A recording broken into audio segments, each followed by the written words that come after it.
Yeah, India goes a long way back for the history and cultural values and everything. So, yes, you are right. It's an exotic place. Actually, you I'm saying you should visit India. You will love here because it's like a culturally rich as well as beautiful in place of in terms of places as well. You will find lot of beautiful places that you will not see anywhere else in the world. India is the most you can say versatile in uh, land, like from Himalayas to the sea. It's everything you can get from desert to the coastal plains, play everything you have, all kinds of land geography.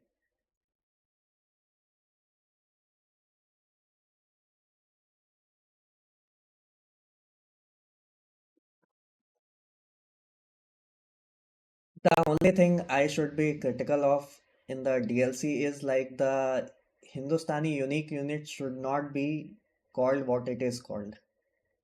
It's kind of bad thing because what it means, Gulam is the word which we have it for Hindustani unit, and it basically means slave in English.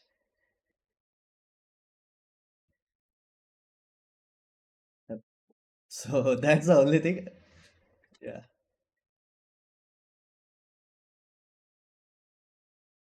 Yeah, not even warrior. It just means simple slave.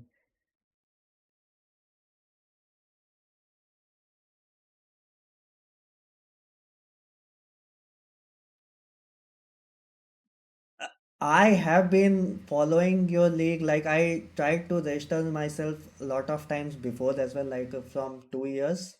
I've been trying, but I failed to understand the handbook whenever I tried to read it earlier. So one of my friends already plays here. Nope, you must be knowing. Nope, 1585. He plays here. Yeah. So I asked him about the handbook, like what does it say? Because sometimes I see it's all in chemistry. I understand a lot of it, but I don't understand the rules of the playing, and the rules change. I didn't know about that. Like every tournament it's changing, so that's why I was not able to get up to the situation, like what's the rule going to be every time. And after he told me like it's simple, it's this, and he told me this season, like last season he told me this season it's going to be this much, this thing.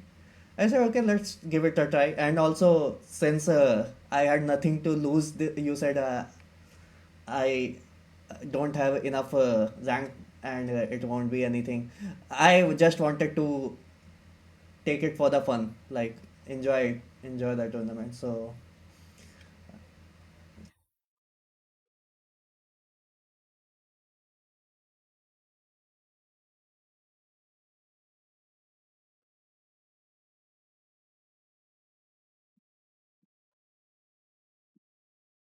yeah.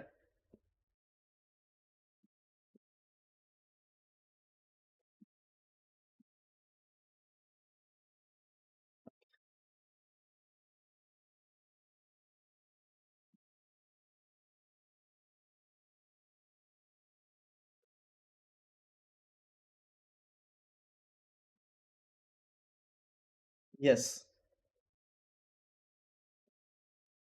This sprint, yeah, this sprint he had a little bit of time where he won't be available to play, and it would have costed him some games and penalties. So that's why he didn't register. I asked him why he didn't register this time, and this was his reason. So I understand like why he didn't register this time.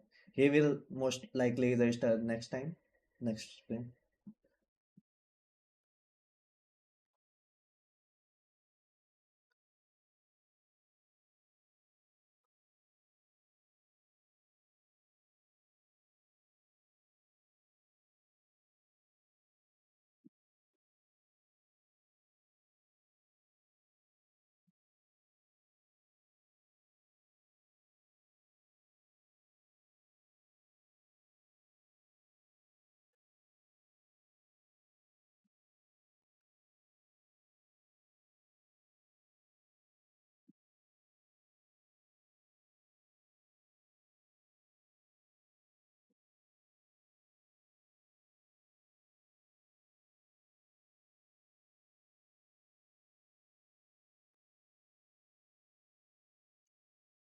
Yeah, that would be a better thing to compensate with the traveling, and because everyone has to travel sometime, or something like some emergencies come, and because most of us are having jobs and other things, so we have to do also that, so we have to fix accommodate our timeline in between those, so that would be very helpful for anyone who is able to, who is want to register and is not able to register because of the traveling part.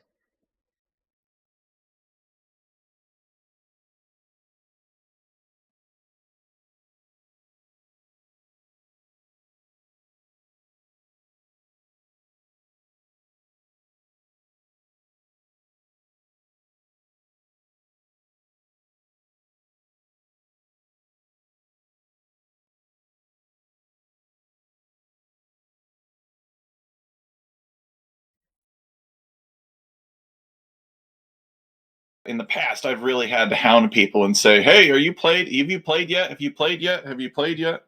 Um, but maybe by the time people make it through two of these preliminary sprints, these warm up sprints, these practice sprints, maybe they don't need to be so closely monitored. Maybe they could be, trusted to be free to play whenever they want.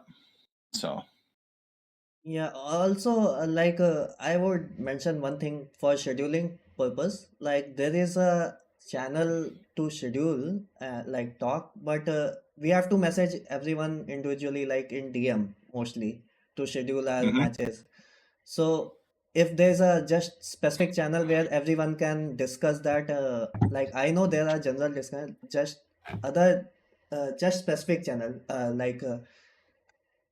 season discussion or the schedule discussion kind of a channel where everyone can talk and plan their discussion mentioning them, because no whenever I ping my opponents that we have a set to play, I get a response after 3 4 days when I like this time even I mentioned hmm it to you, like I have pinged my opponent from 3 4 days and he hasn't replied, so and that day only he replied because he saw the message a lot later, because DMs go in the spam type and you don't see everything every day.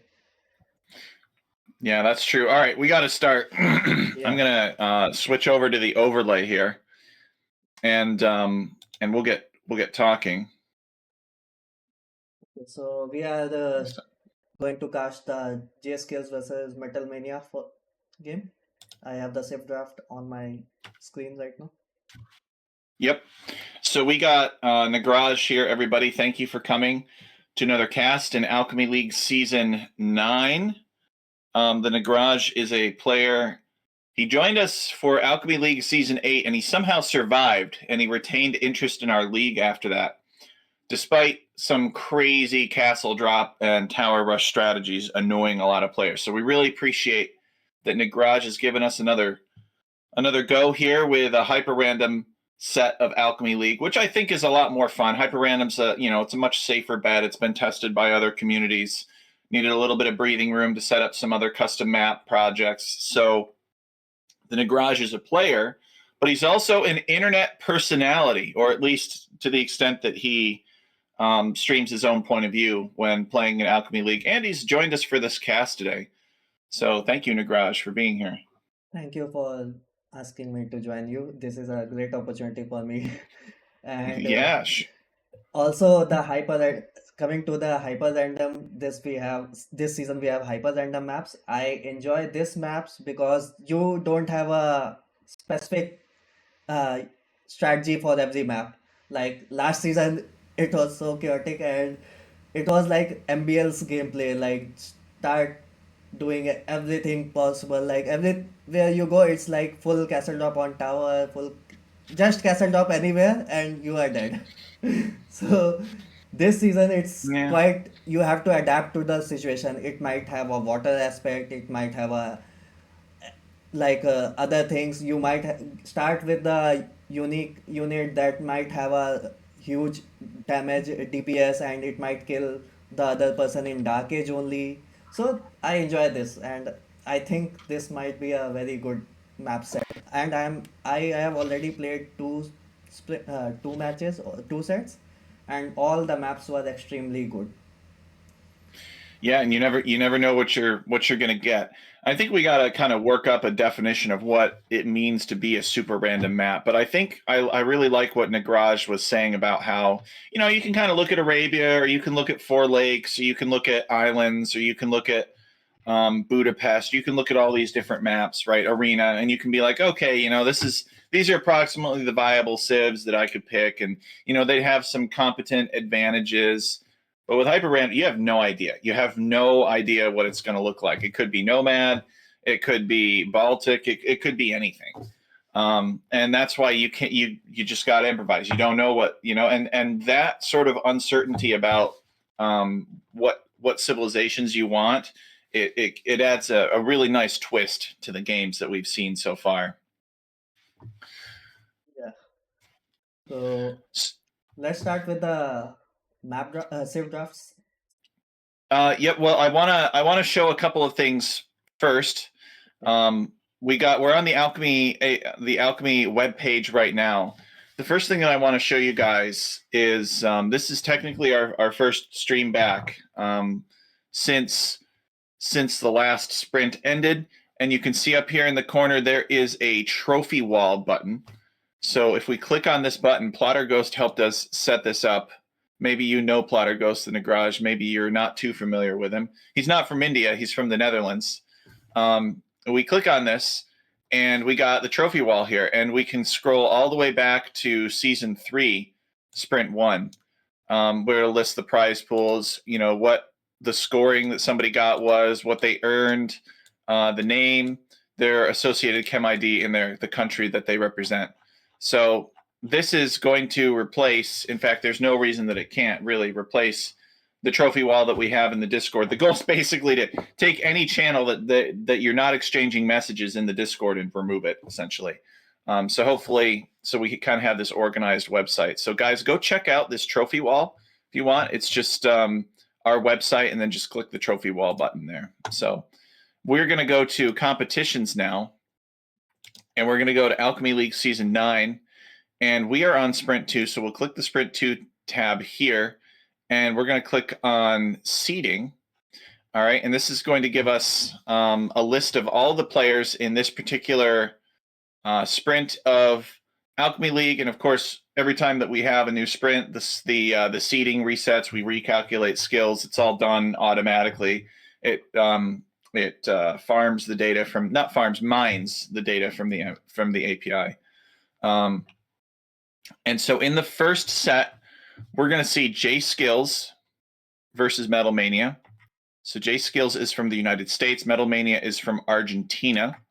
So we're talking about 1796 versus 1764. So both, pretty good players. Certainly much better than I am. And J Skills joined us, I think, in Alchemy League Season 8. And Metal Mania has been with us, I think, since Alchemy League Season 5. And then in the second set of games that we'll cast, we're going to see Raven versus Kitza. So Raven and Kitza have been around for a while, actually, but they haven't necessarily played in all of the seasons just because they've been busy here or there with different things.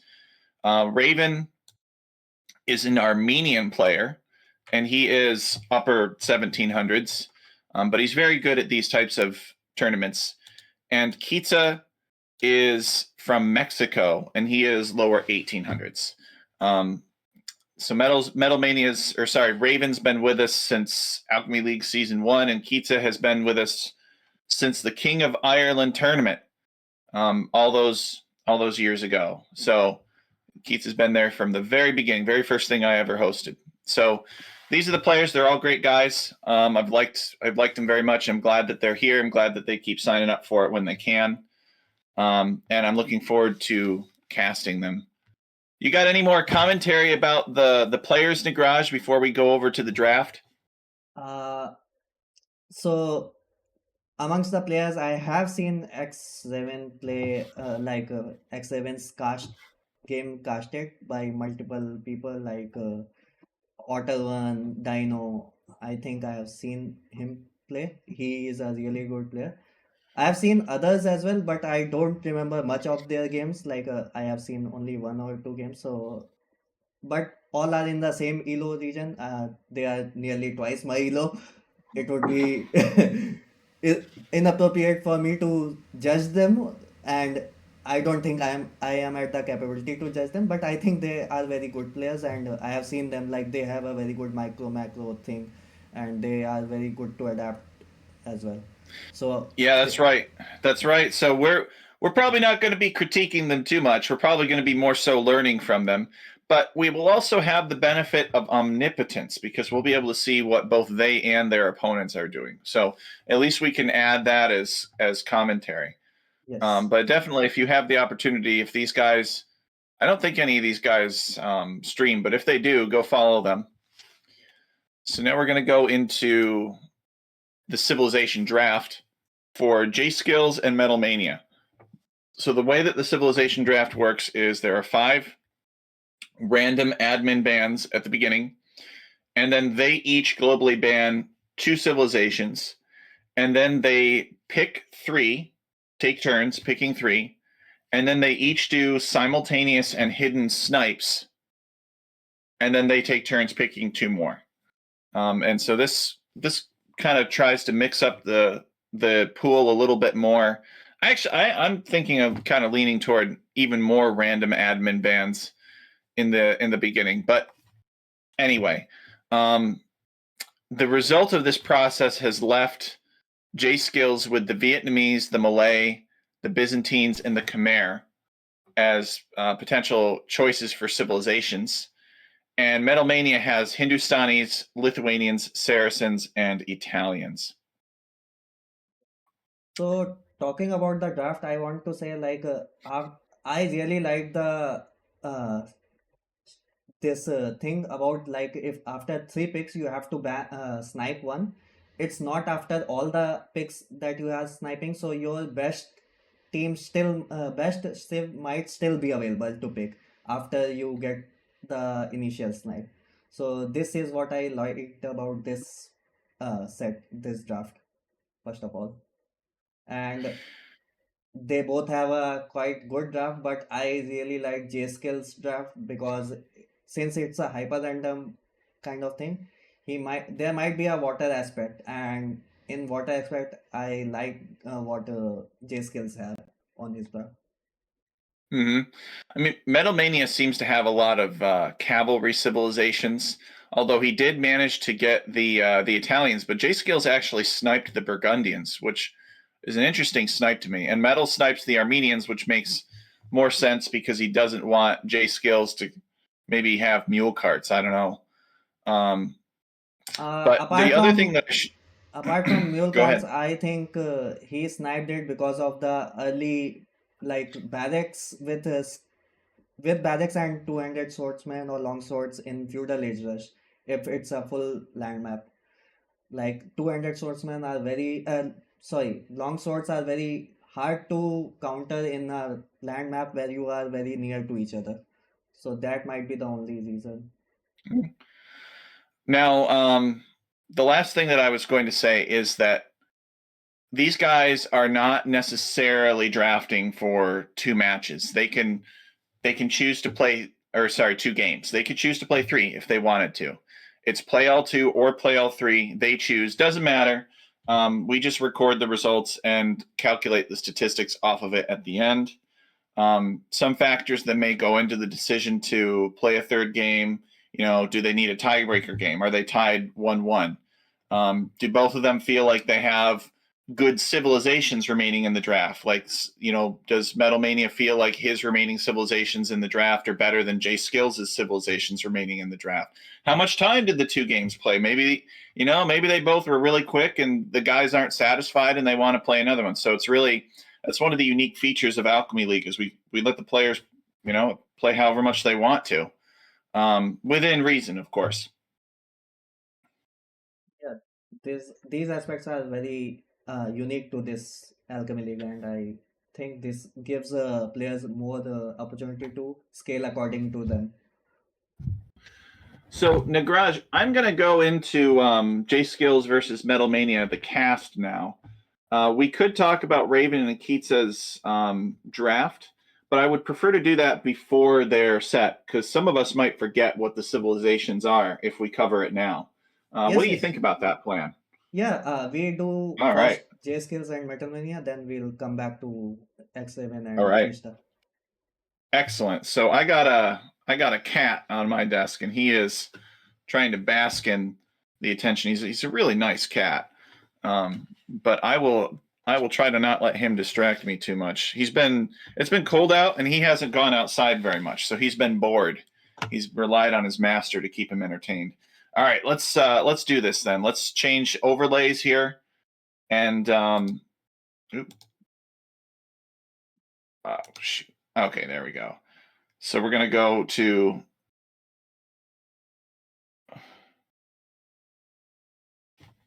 the game overlay wherever that is.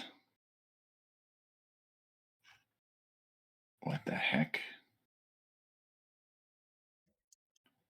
Hmm.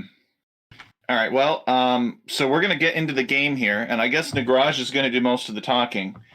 And what I will do is, I will do my best to add the game specific overlay because it looks like it's missing for whatever reason. And you guys don't need to see my face in all of this text while we're casting Alchemy League.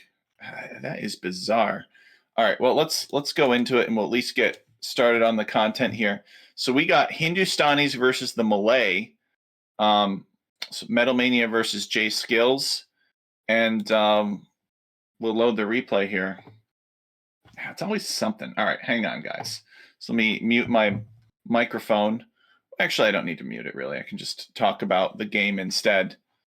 Undo the fog of war. So we got J Skills playing as the Malay versus Metal Mania playing as the Hindustanis. This looks like a pretty classic Arabia style map. What do you think, Nagraj? Yeah, this is a classic Arabia for me. It doesn't have any water aspect, anything. It looks like they have quite decent forward stone and forward gold in between them, and they are very close to each other as well.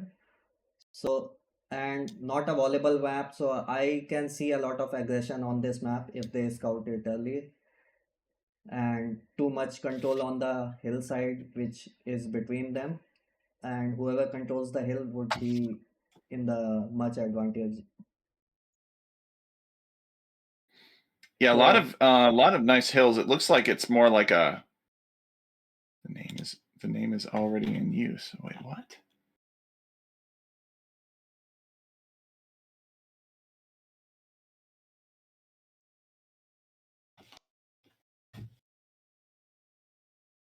Hey, Cookie Pirate, welcome. Yeah, it looks like a very classic Arabia style map with big hills, approximately Arabia style forests. Let's talk about the Malay versus Hindustanis. What do you think the civilizations want to do? So for the early game, I would say like Malay has the advantage because of the uptime bonus they get, and if they are able to get the early damage on the Hindustanis, then they should have the advantage. And if it goes to a late game where the Metal Mania is able to wall off and like boom and have, then I think they scale very well against the Malay. They have better units. They have a better late game against Malay, so they should have advantage at that point. All right. Well, this is. Oh boy. All right. Well, I'm sorry. Can we pause here for a second, Garage? My my scenes keep disappearing. No worries, take your time. I am at the starting for a second. Once you have loaded, we can start them. Oh my gosh. This is a nightmare. So I have standby, opening, and closing, and that's it. So I think I need to just restart OBS. Yeah, you can try restarting. Gosh. Oh man.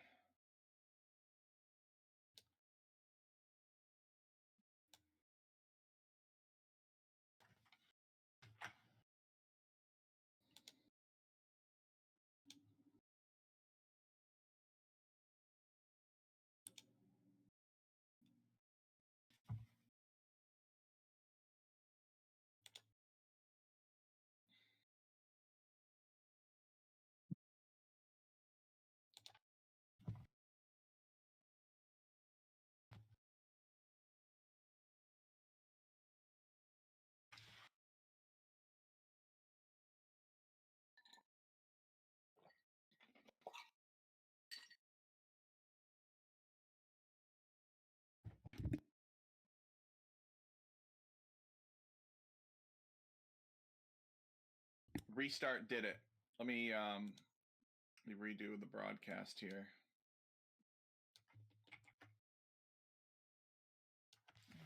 Co-cast with Nagraj.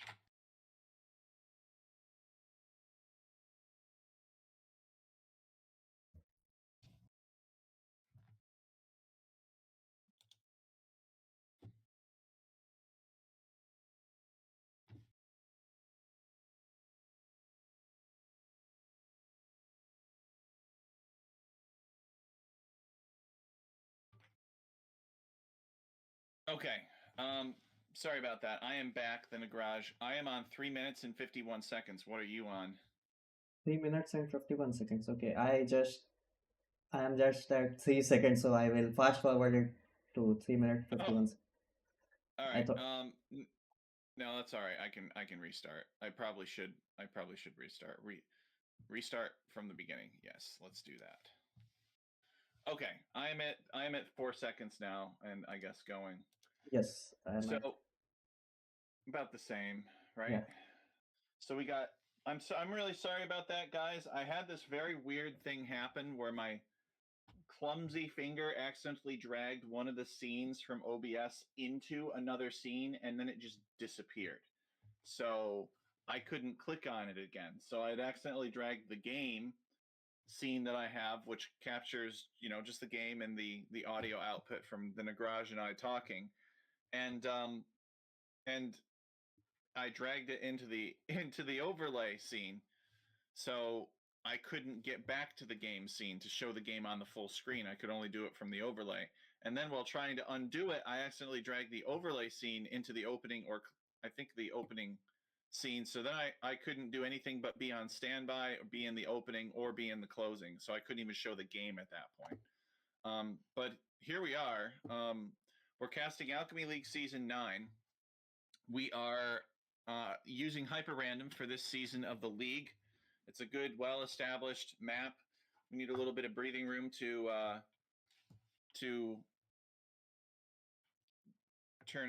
spool up some custom map projects, I should say. We've got the Nagraj with us. He is a player in our league.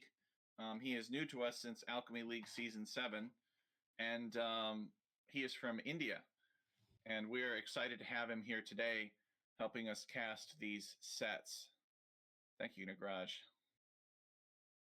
Thank you for inviting me again. Okay, so what do you do if you are Malay against Hindustanis? Well, I think the Hindustanis are going to like seeing this map. Now they have, where's their scout? Their scout was some umbrella dude, right? Yeah, Did you see the scout earlier? Did you find the scout? I think J Skills has his scout up here. Yeah, it is a oh, perfect. We have just the right co-caster. Can you pronounce that, Nagraj? yeah. So it's Uday Aditya Valman 1. The scout name is that, and it does Okay. not seem to have any attack or anything. So it will be just a scout, and I think they are going to, like, for Malay versus Hindustani, Malay will try to pressure with man at arms and archers and try to control the front part of the town centers for Mm-hmm. because of the hillside. It controls lot of resources, gold, stone, everything is there. Also, they have a Mm-hmm. hunt near, like Metal Mania has a hunt near that as well. So controlling that part also gives access to a lot of resources for him.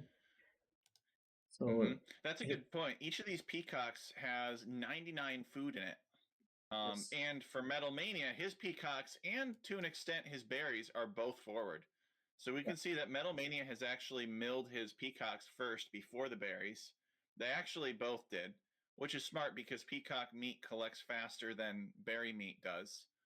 Um, so they're gonna, but Metal Mania, if J Skills is fast enough, he could maybe get here with some man at arms, or not man at arms, but militia, and he could be super annoying to Metal Mania. yeah, he can be super annoying as well as he can deny a lot of resources.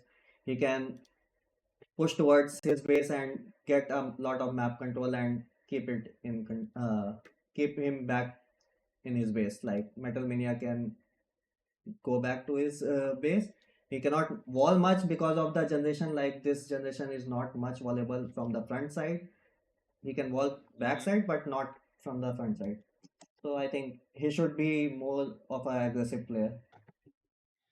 Yeah, that's a good point. The map is not really that easy to wall at all. I mean, you could wall this, but it's like classic Arabia. It's kind of hard to wall these days. So let's see. It looks like Metal Mania has Feudal Age queued up. J Skills just finished Loom. J Skills has just force dropped off some food, and he has clicked up to the Feudal Age. So J Skills will actually be Feudal Age first, even though Metal Mania clicked up first because J Skills is the Malay, and the Malay advance to the next stage faster. I also see Metal pushing in a deer here with his scout name. I can't pronounce, but it's just his scout. It's got 75 HP actually. It's got a lot of health. It could tank maybe a town center arrow shot or two. Let's check the fog of war here. J Skills knows that Metal Mania has a mill here. Now, there's probably not going to be anything at that mill when J Skills arrives, if J Skills arrives. But nevertheless, he knows that it's there. He's got probably an approximate idea of where his opponent is. Let's take a look at Metal Mania's scouting. Metal Mania has actually not found J Skills at all. He's been pushing deer. So that could be a disadvantage for Metal Mania. He needs to be careful. J Skills is in the feudal age now, and J Skills is actually going scouts. He's making a stable. Does that surprise you? Yeah, because for Malay to be this close and going scouts doesn't actually make sense. He should have gone archers. He has a perfectly good map to go for the archers. Also, talking about the walling part, like where Metal Mania has milled the peacocks, I don't think that's wallable. It seems like unwallable area with a stone kind of terrain. Yeah, Metal Mania sees the spearman and he gets off of the last of his peacocks there. He's not taking any chances. He probably thinks Man at Arms are about to arrive any minute. Um, there are some rotting peacocks here underneath the mill, and Metal Mania is going to see that it's a scout here. He's queued up a spearman, and he finished it. Maybe he scouted the stable before. Let's check his fog. Oh yeah, okay. So he scouted the stable with his scout like a minute before, and he knew to make that spearman. But Metal Mania has successfully scouted J Skills, and J Skills is here with some scouts, but he hasn't really gone in to do any damage. I feel like he sort of, I guess maybe he didn't exactly tip his hand because Metal Mania scouted the stable anyway, so he already knew that scouts were coming. But we got Important. some forward villagers. What? Yes, yes, I think it's a tower rush, and yes, there should be because if he gets that tower, he will have a control of that gold. He will deny that gold from Metal Mania, and all the archers would be focused on that as well. Also, I think I saw, yeah, so J Skills is already transitioning into archers as well, so he will have a better comp for scouts and archers versus archers. Yeah, the And the the scouts did not get him really any value at all. What did he do? Kill one archer with these three scouts?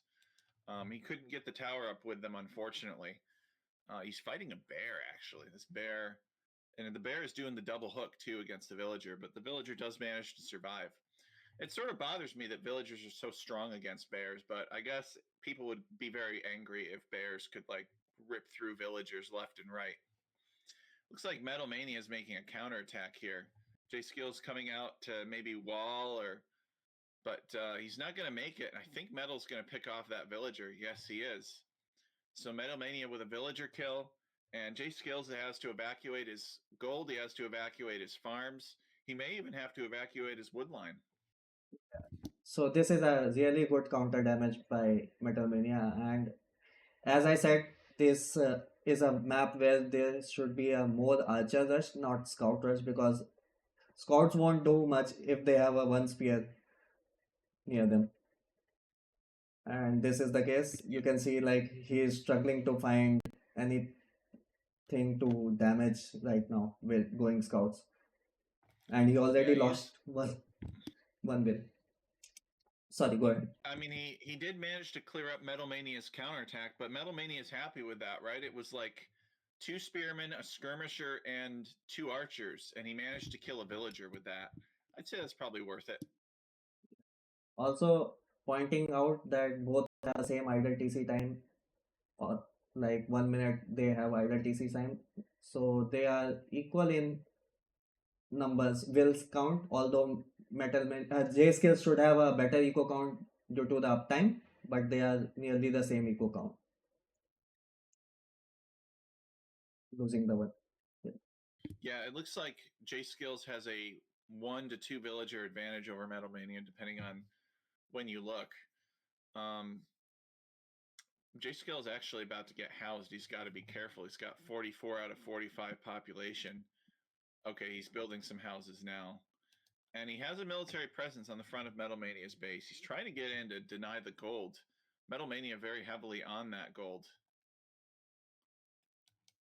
And Metal He, Mania taking a bad fight here.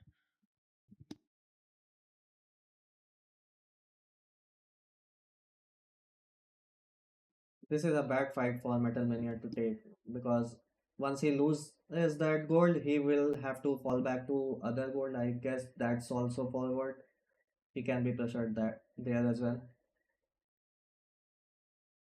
Also, we are He's seeing got, them bring the scouts, which have the regeneration ability, so they are using them as a bait for the attack. We missed that in the starting. yeah, where would I guess Metal Mania has another gold on the eastern side of his base.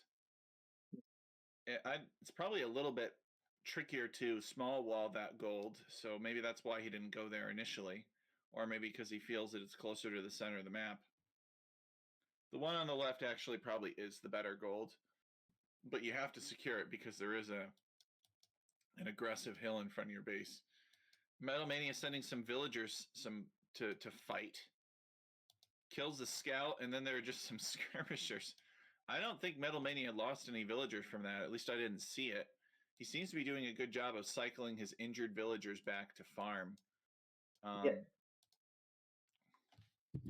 Um, he hasn't lost any wills, but he has a worse KD in terms of units. Like he's losing all his military units because of spears and archers. And I think he has yeah, lost his scout as well. No, he has a scout. It's healed nearly near his mill, berry mill. yeah. He kind of is in a tough spot because he needs that map control. Everything is so close to home for him, and when he comes out, he's outnumbered and he's taking bad fights, and it just sort of he's never able to get good value out of a fight. I feel like he should be throwing down some stone walls right now with these villagers. He could probably stonewall in front of his gold, or maybe build a tower. He should build a Just tower so that there. Yeah, that will give him map control of gold.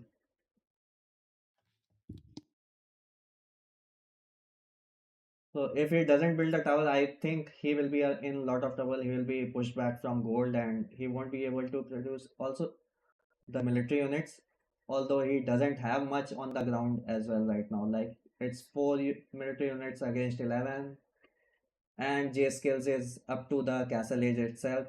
He'll be in castle age mm-hmm. before even he thinks about, like Metal Mania thinks about clicking up. Yeah, the villager lead for J Skills continues to grow. J Skills doubled down on the feudal age. He went both scouts and archers as the melee. And I think Metal Mania was not really expecting that level of commitment. Metal Mania is just making scouts and occasional, I guess, like a few occasional trash units when he can, but he's not really making archers anymore. And archers are what J Skills is using to deal a lot of damage to Metal Mania. Metal Mania will probably call the GG once J Skills reaches the castle age. Yeah, seeing that he should be, yeah, before even castle age he calls the GG. So that was a There it is. quick one. As expected, Malay was aggressive and got the map control, and it pushed. Yeah. An unusual unusual choice for J Skills. It caught me by surprise. It maybe caught Metal Mania by surprise too. Let's go to the statistics. So let's take a look at the military KD here. Yeah, look at this. J Skills is almost double. You know, if he had 50 and one fewer unit lost, he'd have a 2-to-1 kill to death ratio. And it's not a coincidence that his largest army is twice the size of Metal Mania's as well. In terms of economy, he had a bigger eco, but Metal Mania did take more gold. J Skills was somewhat faster than the feudal age. He was able to get to the feudal age on more villagers and more quickly because his town center spent less time working. Villager high for J Skills is 44. Metal Mania is 41. So the high is not too different, but J Skills was able to invest heavily in the feudal age and punish Metal Mania. Once he lost that control of the map, like where he was constantly trying to reassign the villagers' work, that's where he lost the game. And JSK was able to like freely macro his economy and go up to the castle edge. So let me load up the second game.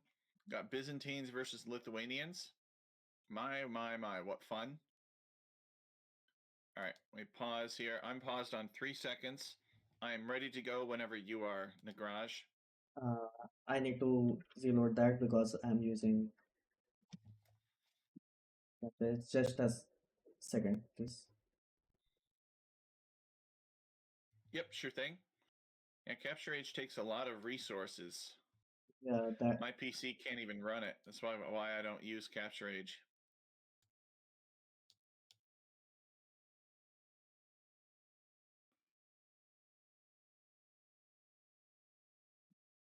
So second map is the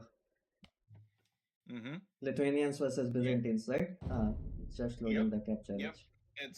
It's some kind of jungle type map. Looks pretty cool. It's pretty. Zetness, he has good aesthetic taste. It's still loading.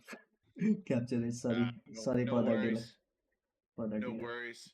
There might be some way of like having Capture Age loaded up already, and then just selecting a different map and getting it to do that instead of closing the recorder and then reopening Capture Age.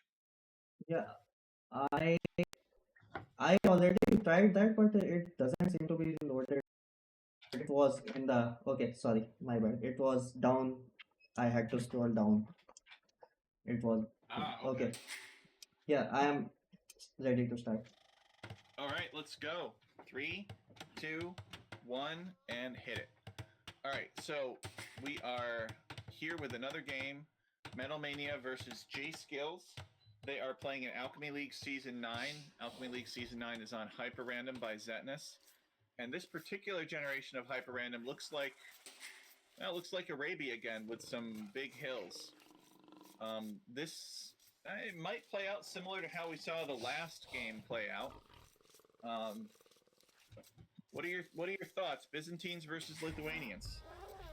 So in this matchup, I would give the edge to Byzantines because of the cheaper all the trash units. Also with the free town watch, they can see the attack coming from a long distance.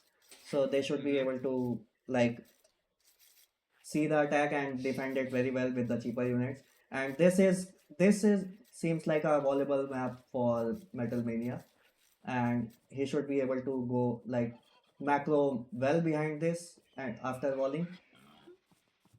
And I don't see much of a relics. I see only 4 relics which are near to the Metal Mania side compared to J Skills side. And so he should be able to like get all the relics, I think. And with being Lithuanians, he should be very happy with it, I think. Yeah, Jace, Metal Mania may have the opportunity to do more of like a wall up the corner of the map kind of thing, and he may be able to piggyback off of some of these forests, maybe to wall up his own corner. Oh, this Komodo dragon is chasing the spearman. You start with a spearman, by the way. Yeah. You don't start with a scout, so people are probably not going to want to make scouts as much. What are the types of strategies that you could imagine here? Could you envision like a trash rush from both of these players? They both decide to just build up 4 archery ranges and stream skirmishers across the map? Or do you think there's going to be something a little bit more elaborate like Fast Castle or a Man-at-Arms type build? I think it would be a trash only fight because Lithuanians being faster trash, like faster moving skirms and spear, they would definitely want that in the feudal age. And seeing like J skills pressure too much Metal Mania in the last game, he should be expecting a lot of pressure, so he should be trying to defend with the faster moving skirms and spears. And since Byzantines get cheaper trash, they will be trying to outproduce the Lithuanians player, and they will try to counter the Lithuanians with the trash and get the map control and not get them relics. That should be the plan of J skills, I think. Mm-hmm. Yeah, and I think there's another component about the map itself that's part of the discussion. You know, is this a good map to do mass trash units on? Trash units, of course, require no gold to create. So if you're J Skills, right, and you've scouted this map, I mean, look at how much J Skills is scouted around his base. It's not perfect, but it's pretty darn good, right? And how many golds has he found? 1. So his assumption would be that his opponent has the same number of golds that he does. His opponent also has 1. And we see J Skills has come here and he scouted 1 gold out. So if J Skills is... Oh my goodness. Oh no, is he going to do a Komodo Dragon Rush? Oh, all right. Well, he just scouted another gold, right? But I'm just saying that on a map where you yourself have few golds, or you see that the golds are heavily concentrated in one location, if you can deny that location with a bunch of trash units, then you force your opponent to go into a trash unit contest against you. And they may not have the right skills or bonuses for that. So J Skills might be scouting this map and seeing how far away or how few his opponent's golds are and think it's a good candidate for such a strategy. But right now, I think what he's looking for is he's looking for the wood line. Actually, he doesn't know that these Komodo dragons are still following him. What is the line of sight on these Komodo dragons anyway? Oh, wow. These Komodo dragons have a massive line of sight. That's why they're still following the spearmen. Their line of sight is actually the same as hawks. Yeah. Hawks here. So, now I don't think J Skills knows that these Komodo dragons are... Actually, he does. Now he does. He has caught up to the Commodore's dragon speed, and so he knows definitely that he is being chased by Commodore dragons. But it's funny, like he has been getting all those to the Metal Mania's base, and they might actually do a damage because they have a 1 HP per second or something like that regeneration as well. It is showing. Well, it's funny because Metal Mania has chosen to quick to small wall his woodline here, and he did that only after J Skills dragged these Komodo dragons through his base. So, from Metal Mania's point of view, maybe he believes that J Skills is trying to Komodo Dragon rush him, and so that's why he's small walled, which is funny. But I think J Skills is really not looking for that. I think he's just scouting. Yeah, he's not looking for it. Otherwise, he would have attacked the villager. Okay, now he has Komodo Dragon. So, the Komodo dragons, you know, the villagers were on the right side of the town center. Wanted to drop those, but not at the TC. Yeah, exactly. So he eventually figured out that he had 3 Komodo dragons following his spearmen. So Metal Mania deals with the Komodo dragon rush pretty easily. He makes the stable. Did J Skills scout the stable? Yeah. I believe he did. So yeah, he saw the foundation. Yeah. And we see an archery range, and we see a barracks, and we see a bunch of spearmen from J Skills. He's got 3 spearmen so far, and he's making skirmishers. So I think it is going to be a trash rush. So we're going to see trash versus scouts. The good news for J Skills, if you are up against scouts, you can generally small wall your base, and you're fine. It's up again. If it's archers, it's a different story. J Skills is going to add an archer in, so it looks like he is sending some villagers out to gold. Maybe he's not trash rushing. Yeah. All right, there are 3 scouts for Metal Mania heading across the map now. So Metal Mania knows about the woodline of J Skills. He doesn't know that he's trying to wall off and play behind the walls. So I think that's why he is going for the scouts, or else he would have gone for like skirms or archers, I think. And I don't think J Skills will be able to wall off before the scouts reach his base if he pathes correctly. And J Skills is moving forward with spears and 1 archer and 1 skirm. Mm-hmm. So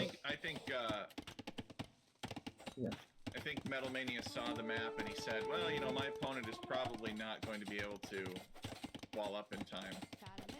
And unfortunately for J Skills, these scouts find an opening into the wood line, so they're going to pick off 1, maybe 2 villagers. No, the spearman arrives in time to save them. And meanwhile, J Skills' army heads out across the map. And really, all he needs to do is just camp this gold. And I wonder if he knows that. Let's take a look at what Metal Mania's... Okay, so Metal Mania knows about the second gold, actually, and he knows about this gold in the very back. So he does know about the other golds. So J Skills is going to have to be more active than to just deny the gold in the front. His town center is the bane of his existence, though. Okay, takes a bunch of arrow fire to that. Scouts coming back from Metal Mania to help maybe deal with J Skills' army. Now, J Skills' skirmishers are faster, aren't they? That's like a Lithuanian thing. yes. So he should be able to push back with skirms and scouts. So I think Metal Mania is in good position currently, and he is pushing back. Also, I have noticed like J Skills hasn't scouted Metal Mania's back gold. Like he has 2 extra tiles of golds as well. So he's trying to pressure the front gold, but that does not affect Metal Mania because Metal Mania has scouted that gold as well. So he can go back to that, as you mentioned. That's So true. I think this is really the opportunity for Metal Mania to push in. It doesn't look like J Skills has very much. I guess he's got... Nah, it doesn't seem to really have very much. If he could force a fight, I think it would go well for him if it weren't under the town center. J Skills trying to finish this wall off. He's adding a market. He's added a blacksmith. Maybe he just wants to get up to the castle age. Looks like he's going to try to wall off this gold as well. And he's just content to just chill. He does not intend to damage his opponent very much in the feudal age. He's actually playing very defensively. Yes, I think Metal Mania is playing a lot passive in this case. Like you need to pressure him before he reaches castle edge so that he is reacting all the time. And actually, he's trying to wall off himself. That's why I think he's playing passive. But J Skill's castle edge time would be much better than Metal Mania's because he is making food units. Metal Mania is making food units in scouts and skirms. And J Skills must be up to a castle age now, anytime. Yes, the Byzantine trash units are cheaper. I mean, if you make enough skirmishers or spearmen, it doesn't really matter.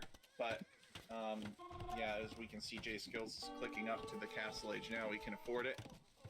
He can afford it. He's invested minimally in feudal age units. Unlike the previous game where he invested heavily in feudal age units, this time he invests minimally. And Metal Mania has made a bunch of food units, like you said, and he does seem to have an advantage here. But he's afraid to take the fights because they're kind of partially underneath the town center. His opponent's partially walled. There's some spearmen. He doesn't want to get mixed in with that. He's playing very cautiously, and I think that is a mistake. I think he needs to try to find a way to get through J Skills. I mean, J Skills isn't even walled up here. He's open.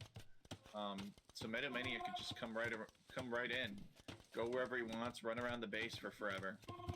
Yeah, Metal Mania should park these scums here and keep harassing these berries and use the scouts from backwood line, like from the top of the gold side and enter into his base. But he is trying to keep his army together and he doesn't know, like he's investing full feudal right now and Metal Mania will be Castle Age before he even clicks Castle Age. I think this should be a very fast game as well. Yeah, Metal has not scouted the opening in J Skills' wall. So for all Metal Mania knows, there's like a long, thin forest up here that would, and J Skills is completely walled up. Maybe Metal Mania will scout it now. He's Now headed this up one. that way with scouts. I think he right-clicked inside of his opponent's base. He sees Castle Age, and yeah, he's gonna find the opening now. And this could be good for him. He might be able to pick off a few villagers. J Skills having to gate and palisade wall his gold miners in, and camels are already on the way. So scouts aren't going to be able to linger anywhere for very long. And of course, everybody should know that Byzantines have 25% cheaper counter units, which includes camels. So Byzantines are one of those civilizations that can pump out the camels in Castle Age. Yeah, the scouts can't fight these camels. They would get wrecked. So there's not really anything for Metal Mania to do anymore in here, except try to find a stray villager. And Yeah, it looks like he's kind but of trying to find one, but the camels are hot on his tail. yeah, also scouts don't have any upgrades, so they don't have bloodline, they don't have forging, they don't have armor, so it should be a easy cleanup for J skills, I think. Now Metal has clicked up to the Castle Age. He's 10% of the way there. And J Skills has sent a knight and some spearmen across the map. Metal has some sentries that pick it up. So Metal knows that this is coming. Oh, actually, he already has a camel and some skirmishers at his base. So Metal's actually pretty much, yeah, he's fully walled. He's walled himself in quite nicely on the left flank. He's even got houses behind the palisade wall. And on the right flank, he's taking the gold in the very back. He's actually got 2 golds here. So he should be good to go for gold as well. So he's got secure resources. Maybe Metal Mania can make something happen here. Maybe he could double palisade and then build one, and then by the time he's done doing that, he gets to the Castle Age and then he builds a monastery so that he can convert these camels and knights and other nasty things coming out across the map toward him. Yeah, he has walled up pretty nicely and he is comfortable, but I don't see him on stone, so I don't think he'll be going for the latest immediately. He'll try to have the map control with knights and scums, I guess. He already got a cav armor, and upon reaching Castle Age, I think he'll go for like cav and siege kind of thing to push this back, I guess. All right, J Skills has created a breach. His troops are inside, and Metal Mania calls the GG. He's faced with the second breach in the north. Maybe just the one wouldn't be as big of a deal, but his enemy is about to spill in. Metal Mania, I think he could have bought himself some more time with some stone walls. What do you think, Nagraj? Yeah, if he saw the opponent being so early in Castle Age, he should have stonewalled this and played defensive completely. But his army was out of the position all the time, and one breach just instant GG. Also, I think behind, as you mentioned, behind Parasite Wall, he did a house wall, but he forgot to do that near the mill side, and that's where he entered. Like J skills entered, and it's completely like he doesn't have any army. 23 army versus 10 army, so he can't do anything. Also, they don't have any upgrades compared to J skills. Mm-hmm. Yeah, that's a good point. He Metal Mania had, I think, a military advantage in the feudal age, but he couldn't really use it because he didn't scout out the breach, not breach, but the opening in J Skills' walls that was to the north that J Skills didn't close off. So J Skills, I think, with a little bit slightly better scouting and map awareness, helping him to pull ahead, closing out the set 2-0. So J Skills with the decisive win here.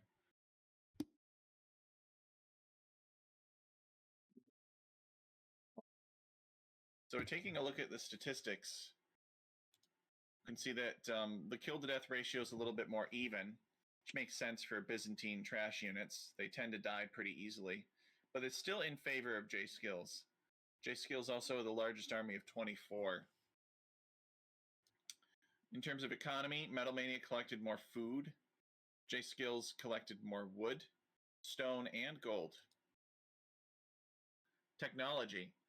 Metal Mania was in the Feudal Age slightly faster, 4 seconds faster, and J Skills was in the Castle Age significantly faster, 4.5 minutes. Metal Mania explored more of the map. He just missed the part that maybe would have helped him out a lot in the Feudal Age against his opponent. J Skills with superior research. Villager High, very similar, both mid to upper 40s. And I here's the think, timeline. yeah, this game was just J Skills did a mind game with Metal Mania. Like he will try to compared to previous game, he didn't pressure. He just made some defensive units and sit behind the walls. And Metal Mania made a lot of units in the feudal age, and he didn't click up the castle age. So just mind games and playing around the timing, that was J Skill's plan, and he did it perfectly well. That's a great recap. Thank you. All right, so now I'm going to change overlays and we're going to go into the civilization draft for the next two players.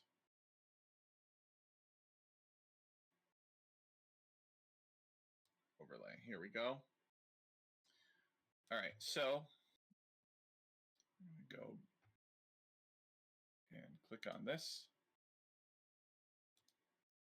So in the next set we have Raven versus Kitsa. Raven is upper 1700s Armenian player, and Kitsa is lower 1800s Mexican player. The admin randomly bans 5 civilizations for them at the start. So we got Saracens, Tatars, Dravidians, Goths, and Koreans all randomly banned. Raven banning Spanish and Malay. Kitsa banning Persians and Italians. And then they pick 3, snipe 1 hidden simultaneously, and then pick 2 more. So that left Raven with Chinese, Malayans, and Japanese, and Gurjaras. And that left Kitsa with Hindustanis, Portuguese, Georgians, and Lithuanians. Raven sniping Mongols from Kitsa, and Kitsa sniping Byzantines from Raven. Thoughts about the draft, Nagraj? So about the draft, like I see a lot of hybrid saves already banned by both of them, like Malay, Persians, Italians. So they are expecting like a hybrid kind of map in this random generation. And also, like I like Kitsa's uh, draft because Hindustanis, Portuguese, Georgians, Lithuanians, they are very good late game teams, and they can like transition into each units very well. They have a varied variety of units. And X7 has one of my favorite ships, like Japanese he has. Other ships, I don't think like he'll be able to counter it very well if he doesn't get a good spot early on. Like Chinese are the wallable kind of thing. You wall and try to play the boom game and get the advantage. Malians are also kind of like they are good in hybrid maps, but you have to get the advantage with the man at arms rush or all cheaper buildings would. But apart from that, I don't see X7 having advantage over the Kitsa's map draft.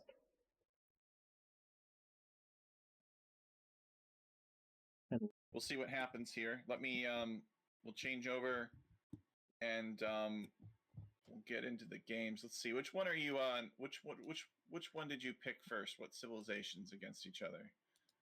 Uh, I got Georgians and Malayans as game 1. yeah, I have Georgians and Malians as well. All right. We will load it. And just let me know when you're ready. I'm on 2 seconds. Just starting, it's loading.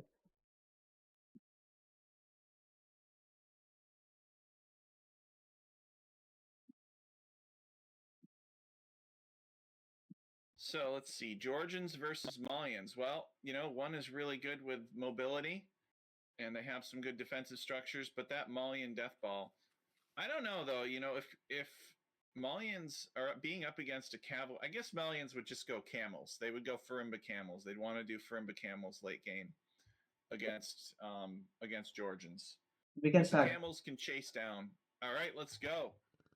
So we're gonna hit F3 here, and we got a nomad start. So in Nomad Start, I would prefer Georgians because they already get a mule cart once you build a TC. I think they already might have been. Okay, so strange thing here. You can see like Raven having a villager near the TC of Kista already, and he's trying to lame already X7's gold with the house and palisade walls. So I guess he already knows like where X7 is going to be, where Kitsa is going to be, and he's trying to wall off. I don't know. It's kind of risky. All right, he's got his town center here, more so in the center of the map, and Keats is built over here on the left-hand side of the map. Nomad is a lot of fun, right? It's always fun to see the players sort of realize where their opponent is. Now Raven can't build here because it's in the exclusion zone, and Keatsa might actually lose this water buffalo. I don't know if Keatsa can probably scout. So Keatsa knows that he's being lamed actually, and Keatsa says no because he knows that Raven is laming him. These guys want to win. No, Mr. Nice Guy. The good news for Keats is he does start with a mule cart, like you said, so he can just walk somewhere further away for that gold. But this is a little bit annoying. Now, unfortunately for Raven, does Raven know that Keatsa has a gold underneath his town center? No, I don't he think. does not. Yeah, because I think he only saw one will passing his villagers, so he understood like there should be a TC around. That's why he walled. He didn't know any resource or any T position as well. Mm-hmm. Seeing that as well, Kitsa doesn't know anything about where X7's TC is. He doesn't have a scouting info anywhere. He does have two houses near his base, but he doesn't have any scouting info. Yep. Well, these houses might reveal Raven's activities later. He might see a barracks pop up or a villager walk by. But that's kind of why you build the houses on Nomad just anywhere, because you don't have to build them in your town, right? Your people will live literally anywhere, even next to your enemy's town. It's kind of crazy how Age of Empires logic works. I think houses should get more population the closer they are to your town center. Otherwise, there's no incentive to build towns together. Just like towers may be more hit points when they're closer to your population center. Could make base planning more interesting in AoE too.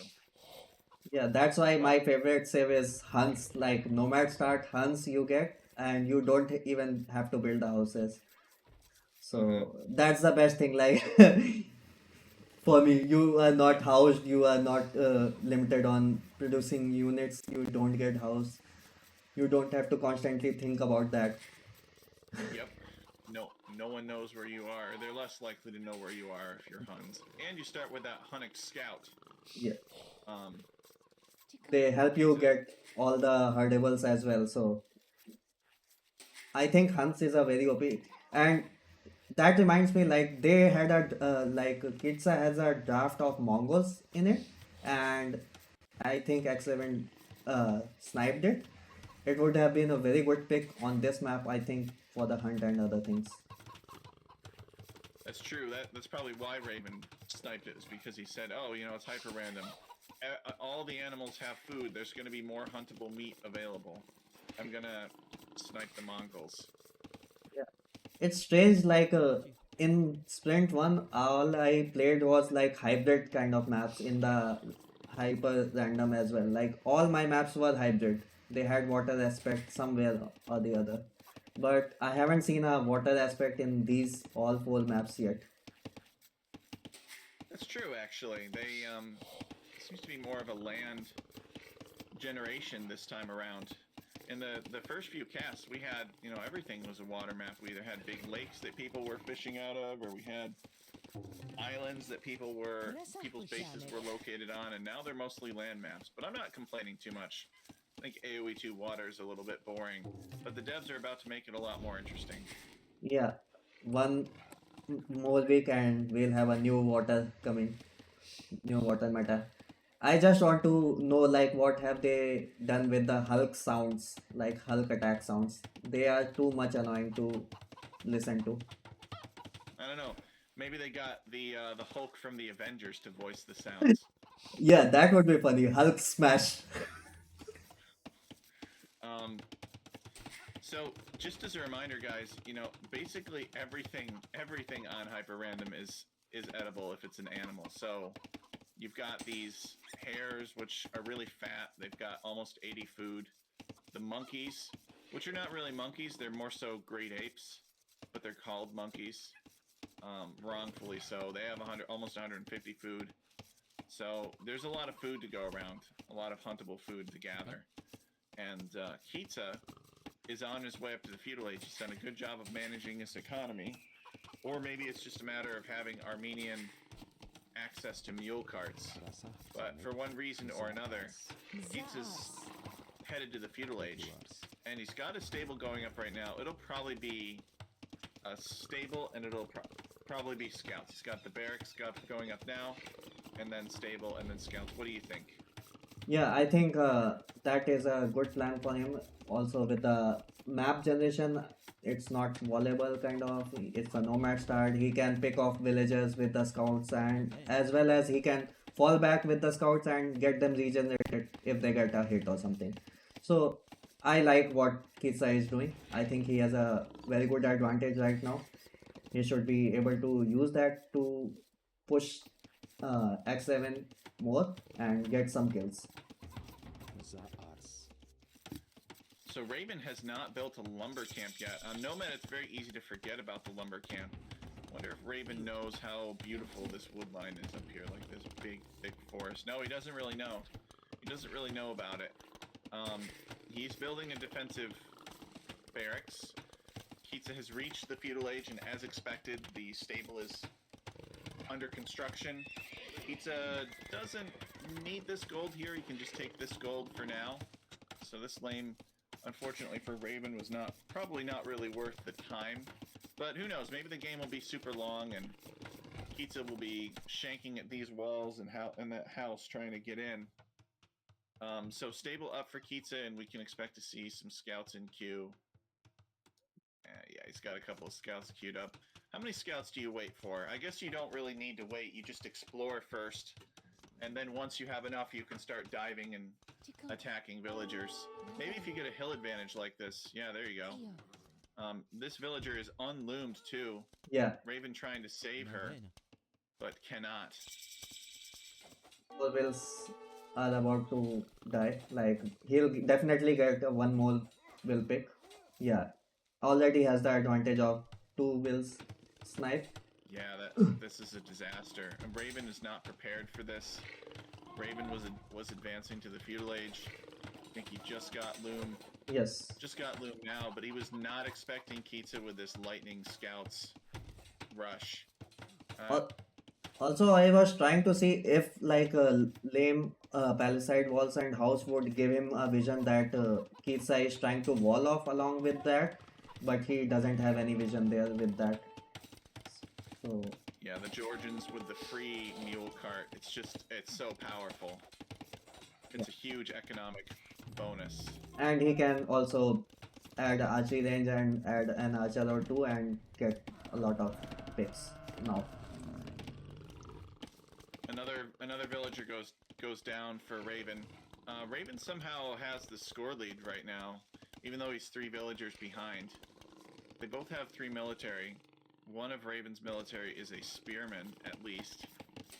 And Kitsa coming out with a villager. I'm not sure what this villager's for. Probably just to build some houses or some vision on this side of the map, maybe. Kitsa knows that he has an advantage. He's killed 3 villagers. Yeah, Raven has a score lead for the resource collected, I think, and more scouting parts initially, but it should very much change now because I think resource collected is going to, okay, no, it's still higher for Raven. As soon as Kitsa starts having a more resource collected, it should start in the favor of Kitsa, I think. Mm-hmm. And that villager is about to die from X7 if he doesn't pay attention because 3 spears are poking her. Yeah, I don't really understand this villager from Kitsa. I'm not sure what this is. Maybe Kitsa did a click and the villager went the wrong way on the minimap and it decided to go through Raven's town instead of somewhere else. Yeah, actually it was a I don't know. misclick. He walled behind her and he tried to click her inside the base and she had to go all the way from there. That was the thing. Okay. So she was trying to get back in after walling herself out. Yes. Well, that's good for Raven. He'll appreciate that villager pickoff. That kind of evens things up. They actually both have 30 villagers now. Maybe Keats has had some idle time, or maybe Raven got some damage in that we didn't see. Yeah, Kisa has a 1 minute 24 seconds idle TC time now and still getting higher. And X7 has 36 seconds of idle TC and his TC is like constantly working. Now that I have said that and jinxed him, he had a higher idle TC. Mm-hmm. So that's why they have same eco count. So Raven has got, I think this is five scouts now. Yeah, he could consider taking a fight over here. Not with the scout. Be very careful. Yeah, not with the spear. Yes, yes, not with the spear. Kill the spearman first, but he fails because there are too many units there, and the other units get in the way, and he can't get a surround on the spearman to kill it. And he can't build his archery range as well. It's at 96%. Yeah, he's just gotta finish it. But both of his villagers are too hurt. He's got to send a berry picker to finish it. Oh no, he manages to sneak it up. Yeah, he tried to debate the attack of archers from towards the scout, and then he finished the archery range.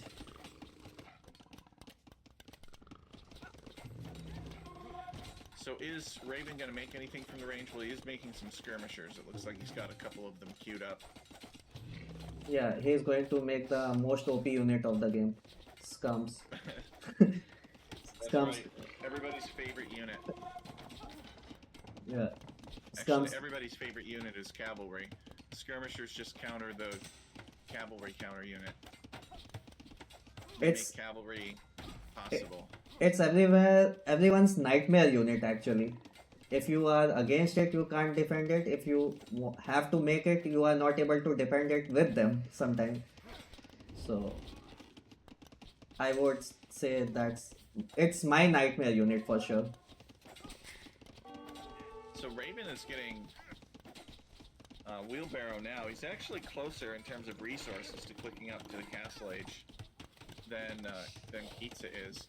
Maybe the benefits of Raven's wood discount are starting to add up at this point. Yeah, but he is housed right now, and I think he should be able to click up very soon. Yeah, Raven building a defensive tower here to shoot at these scouts to prevent them from attacking the house. Forces that. I feel like that tower could have gone up a little bit more forward. Or Kitsa could maybe just go around, but Kitsa really wants to fight in the front, apparently.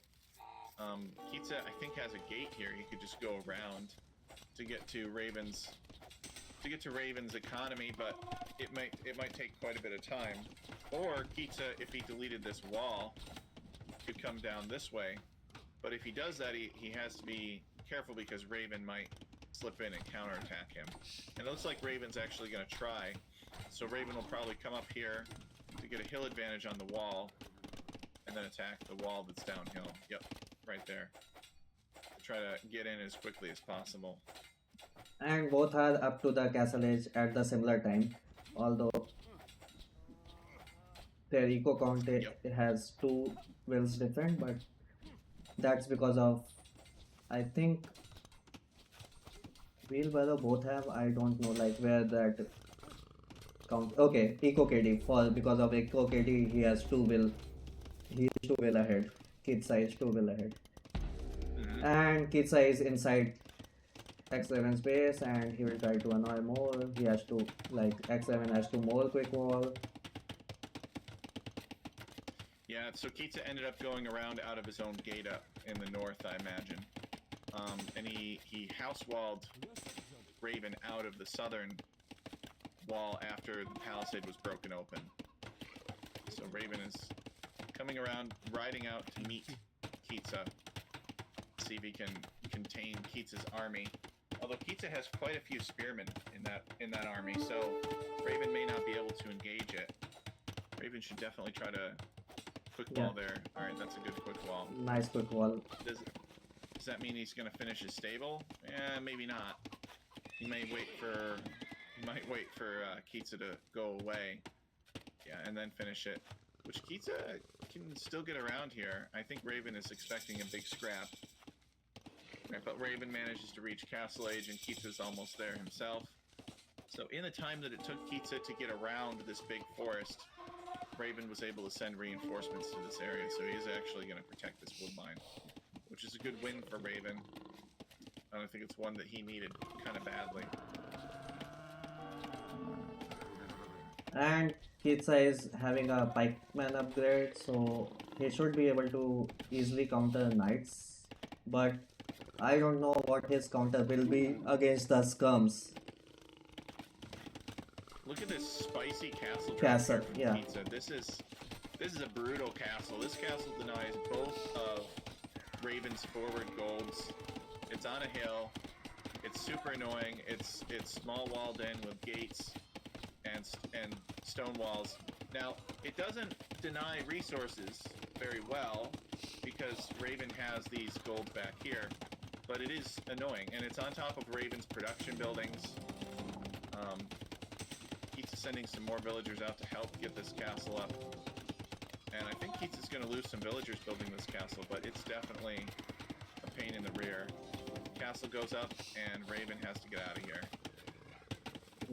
So this is a very nice castle for map control. Also, like, he didn't lose much. I was expecting him to lose a lot of eco, but he didn't lose much while building the castle. Maybe maybe because Raven didn't have light cap or forging upgrades on his scouts. That's why. So Yeah, I mean, according to my tally, Raven does have a slight economic lead now, 44 to 43 villagers. But I think it was worth this castle. This castle is a great map control castle, like you said. Keats is going to be able to do all kinds of really annoying things using this castle. He's going to be able to advance south and disrupt Raven's wood line / market / blacksmith. He could pressure the front of Raven's base toward his town center. He could even go north past Raven's stable using this castle because it could just shoot down the house or something like that and get up here. So he can basically distribute anywhere. Whereas before, this Raven had this area pretty well buttoned down. Now Raven, being Mullion's, he is making cavalry himself. He's got 2 stables and he's making some knights and some camels. He just doesn't know where to send them yet. yeah. Also, like, they are trying to boom as well behind that. Like, Raven is also 3TC and Pizza is also 3TC. But I don't see Pizza's eco setup, like, he can produce from all the 3TCs currently. So there will be a lot of idle TC time from him. But on the other hand, Raven has a very good food eco. He has around 15 farms and he should be able to produce at least from 2 TCs. So he will get a will advantage, as I can see already, like he has a 3 wills advantage. So I think Raven's plan is to boom and turtle up and try to push back in imp, most likely with the bombard cannons and traps. And with that defensive castle, I think he has a very good pull in himself, and he can, as long as he doesn't take much of a eco damage on the east side or north side, he should be good. Yeah, I like that defensive castle from Raven. It sort of creates like a no man's land in between those 2 castles.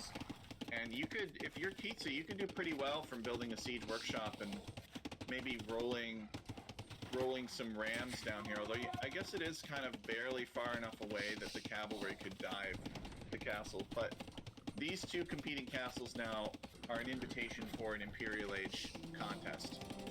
And whoever gets there first is going to have a big advantage and be able to push over the other guy's castle. Because, you know, it's kind of close, but it's not quite close enough for rams or petards. It's just good enough for Imperial Age. It's the perfect spacing. Yeah. Also, Raven's still making villagers from 3 town centers, so I guess he's not that worried about getting up. yes, that was my point going to be like Raven has a very good eco and he should be able to click up imp before Kitsa because of his eco setup being better and having better upgrades on them. Like Kitsa doesn't have a horse collar yet. His farms are going to expire very soon and he's trying to invest full castle age, I think. So he might go for like he's going tower drops now and trying to get inside the base. That should not be his plan. He should try to go imp, maybe idle his TCs and go up imp most likely and get the advantage. Yeah, Kitsa is. I really respect the guard tower rush. It's not something that I really pictured Georgians doing, but Kitsa seems to be making it work for now. He's opened up a hole so that he can gain access to Raven's northern town center, maybe cut Raven off from that area and do some economic damage. Kitsa doesn't seem to be making many villagers anymore. Maybe he's starting to think about Imperial Age now. Raven's still building villagers from 3 town centers. Looks like Raven's going to take this fight here against Kitsa, which I think is sort of a mistake. It's underneath the guard towers, and their numbers were similar. Yeah, but That big wipeout. yeah, but he didn't had like Kitsa didn't had Savan towers earlier. He is just doing it now, so these towers didn't do much damage, even though they were against camels. So I think at seeing this at this point, I think X7 has a much better position. He has map control, army control, and defense all the better upgrades, I think. So he should be able to go up him. Also, I saw some of the wills pathing, like he has a waypoint, Kitsa has a waypoint towards east of X7's TCs, and they are dying with the scout light cab. He has like X7 has a light cab on patrol mode there. They are dying. Oh. So it's gather point issue for Kitsa, I think. So Kitsa, yeah, he's still creating villagers from 3 town centers. He just got a couple of technologies. Came in. Could be the spawn towers you were talking. Yeah, defensive buildings +2 attack. He just did a Towers, sort of. fire arrows that pierce multiple. Castle goes up for Raven. Guard tower is gonna get pushed back. We can actually range the other one too. So Kitsa's pushes has expired, and Raven castle dropping Kitsa's town center in the north now. Raven kind of getting out of control with these castles. Kitsa spots it immediately, and he evacuates the town center. But it is unfortunate that he has to abandon that area.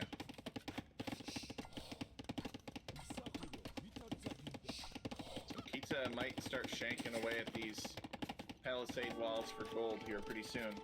Yeah, so that is the after the gold expires under his TC. I don't think he has any gold control. Oh no, actually, he has the gold control under his castle as well, where he's taking gold. So he doesn't require that gold yet. Yeah, I don't know. I would just stonewall it off, sell a bunch of resources, go imp, make trebuchets. But these guys want to boom and they want to try to get around the castles instead. Which, to be fair, maybe there's a lot of damage to be done that way. Raven with over 100 villagers now. Kitsa is closing in on 90. Kitsa not going to be able to get in this way because Raven is walled off here, but he's still open down here, so Kitsa could get in this way. Yeah, I like X7's castle all the time. Like he has a very good castle positions right now. If this castle goes up, and he will protect all his eco, he like Kitsa won't be able to raid. He has much better position farming eco as well. So he should sell off his resources and go up to him now. That's the only thing. Look at this cheeky tower. Yeah, that's Kitsa building unreachable. this guard tower on Raven's wood line here. And that's a savant tower, so he cannot even like try to fight it with the units as well without siege. Wonder how long it'll take Raven to notice it. He- He's actually going to build another tower. Alright, well that's not necessary because Raven did notice it, but it would have been worth it if Raven didn't notice. Anyway, Kitsa's gonna... I guess the towers are still providing a protection for the villagers. Farming underneath the mill. Yeah, but Oh, To- look at this. Kitsa has a town center in the very corner of the map. Behind everything that Raven is doing. yeah, these are the wells that I told you about. Like they had a gather point issue. They were coming from the TC, which was in the north, where he was castle dropped. So I guess he thought of just making a TC there. You never know. He could potentially build a sneak out of this. So And he's up to him. Kitsa keeping his options open. That's Yeah. for sure. Kitsa has clicked Imperial Age. Raven is pretty soon to click. He really, Raven should have clicked a long time ago. But maybe he feels very confident in his position. He's like, I've killed so many of Kitsa's units. There's no way that Kitsa could win this. You know, he's been making all of these silly towers. And Raven does have a sprawling Malian economy. Look at this. He's got farms here. He's got farms here. He's boomed up to 120 villagers. He's getting a technology, Tigui.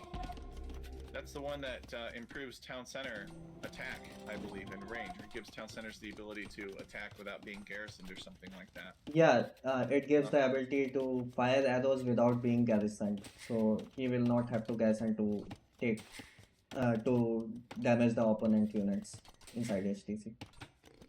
So Raven clearly planning Cavaliers, right? He was mass producing knights just a moment ago, and now he's making some Gabetos. So Raven just going for the standard Malian deathball.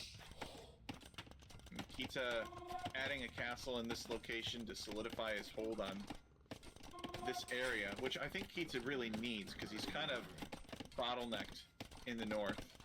Raven definitely has claimed more than half of the map, if you don't count Kitsa's cheeky town center in the corner. Yeah, but Raven doesn't have a university yet, and with Malian's faster university tech, he should have a university to get chemistry and start building bombard cannons, because that's the only thing like Georgians can't compete against. They don't get bombard cannons. So Now, Kitsa is making trebuchets from his castles, and his goal is to tear down Raven's castle as quickly as possible. And he's also getting Bracer, which Malians do not have access to. And he's making pikemen. So, do Georgians get halberdier? yes, Let's Georgians. check. Yes, I don't yes. remember they do. Yeah. He's gonna need it. He's gonna need it based on what Kitsa is doing. Or what Raven is doing. Kitsa is going to need halberdier. I think he will tech into it once he has all after getting all the traps out. Like once he has 4 or 5 traps, he will get the hub tech, and he should be able to like push camels and knights very easily. Although his resources doesn't look that good for hub tech, because it's 600 gold, 300 gold and 600 gold if I remember correctly. Yeah, I think it's 300 food, 600 gold for halberdier. So, okay.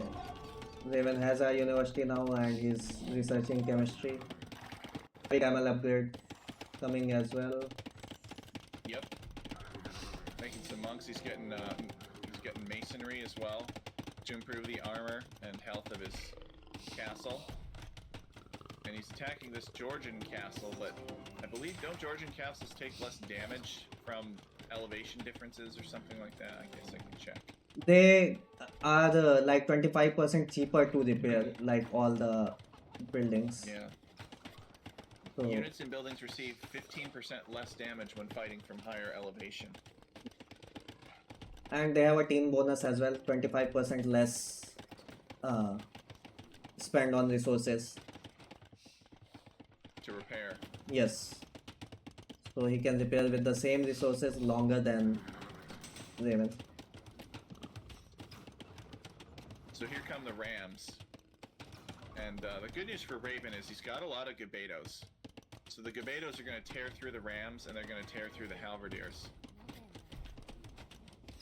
Raven has the right units to deal with what Kitsa has made.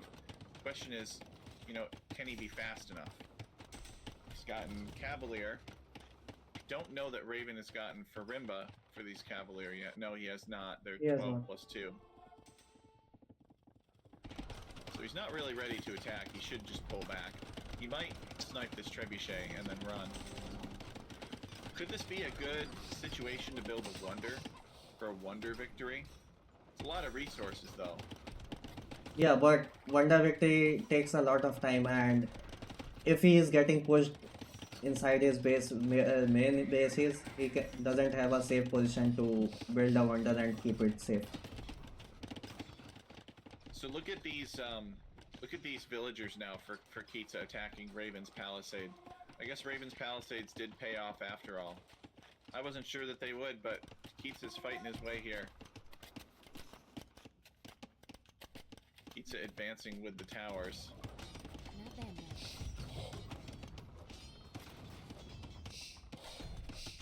And as you predicted, Raven is making bombard cannons. The bombard cannons are attacking these keeps. Which Kitsa's gotten the keep upgrade. It'd kind of be an interesting change as if the towers themselves, like in Age of Mythology, were what researched the technology to upgrade them, instead of the university. So see, it feels like we don't really ever see tower upgrades at all. Hardly anybody ever gets them. Alright, so Kitsa has arrived with a bunch of Manaspas and Halberdiers. And Raven just has cavalry and monks and Gabetos. And he actually does okay. He loses a lot of cavalry, but he also cleans up his opponent's army. Yeah, so they have like Malian Gibbertos have higher damage and they have a range as well. So they will easily clear up halves and everything like Kitsa has. Apart from towers, Kitsa doesn't have anything. Towers and castle, he doesn't have units that can be scaled well against Malian Gibbertos and camels and cavalier. So, Yeah, the Gabetos can be quite fragile too, so you gotta be careful with them. Especially these Gabetos, which have no armor. Raven has not gotten the armor for the Gabetos yet. And he probably should, otherwise they'll get mowed down quite quickly. Another thing that Raven could consider would be hand cannons. I believe that the Malians get hand cannons. That could really help them out a lot. They could be more efficient than the Gabetos in some circumstances. yeah, but they do, after all, deal 17 damage. these Gibbertos doesn't have squares and arson as well, so these are very slow as well. So he should get, if he is trying to go into Gibbertos, he should get the upgrades for them. Because against Savant Towers, they are very fragile.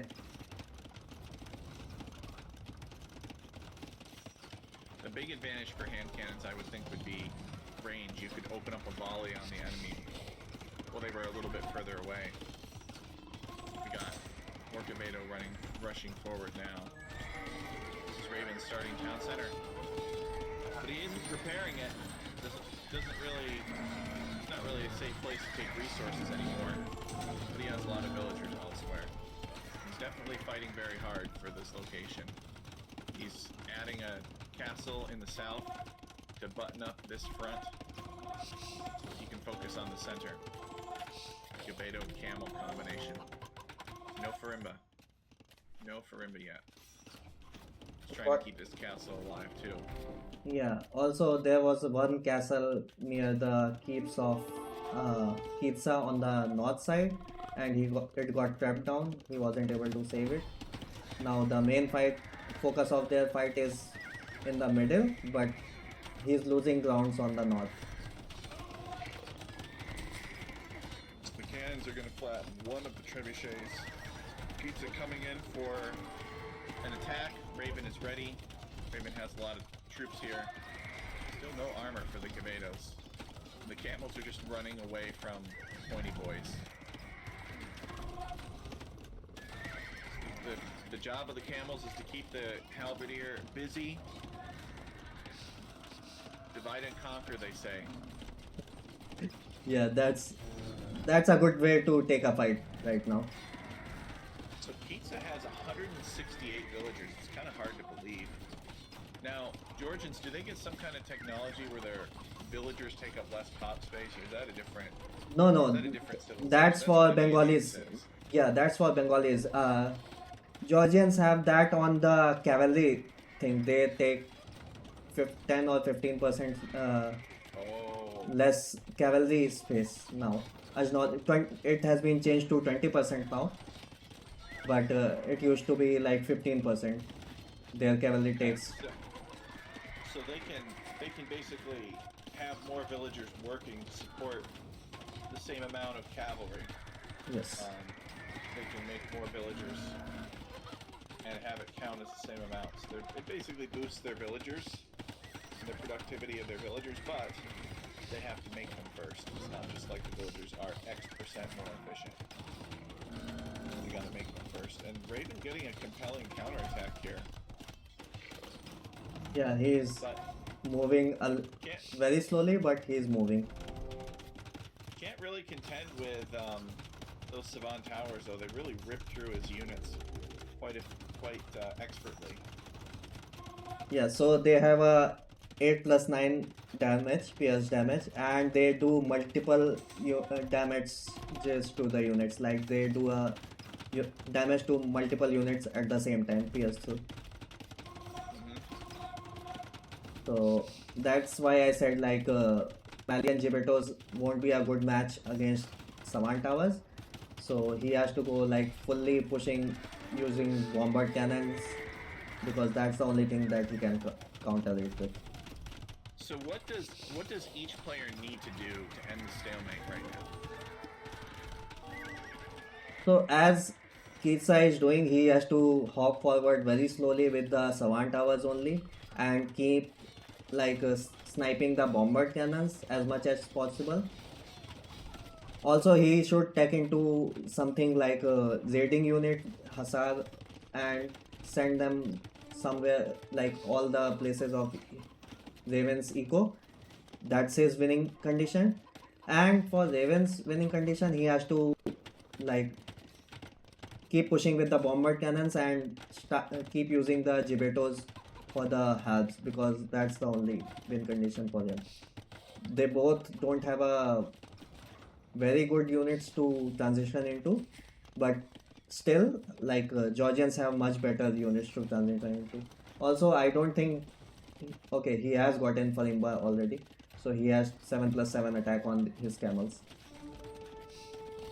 Hey, David Esteban Forero 5742. Hello, greetings from Colombia. Liked and shared. Thank you so much, David.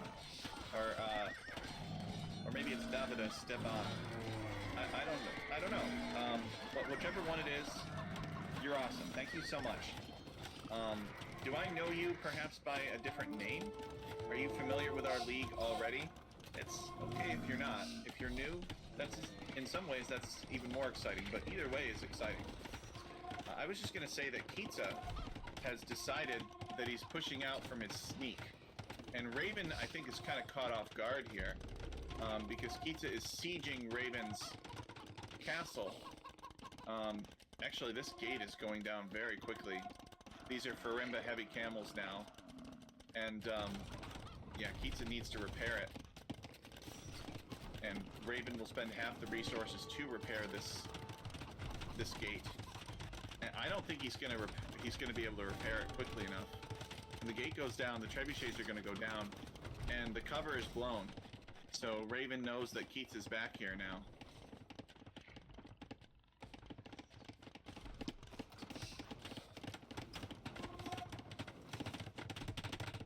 Did you see the two adjacent castles on the east side of their base?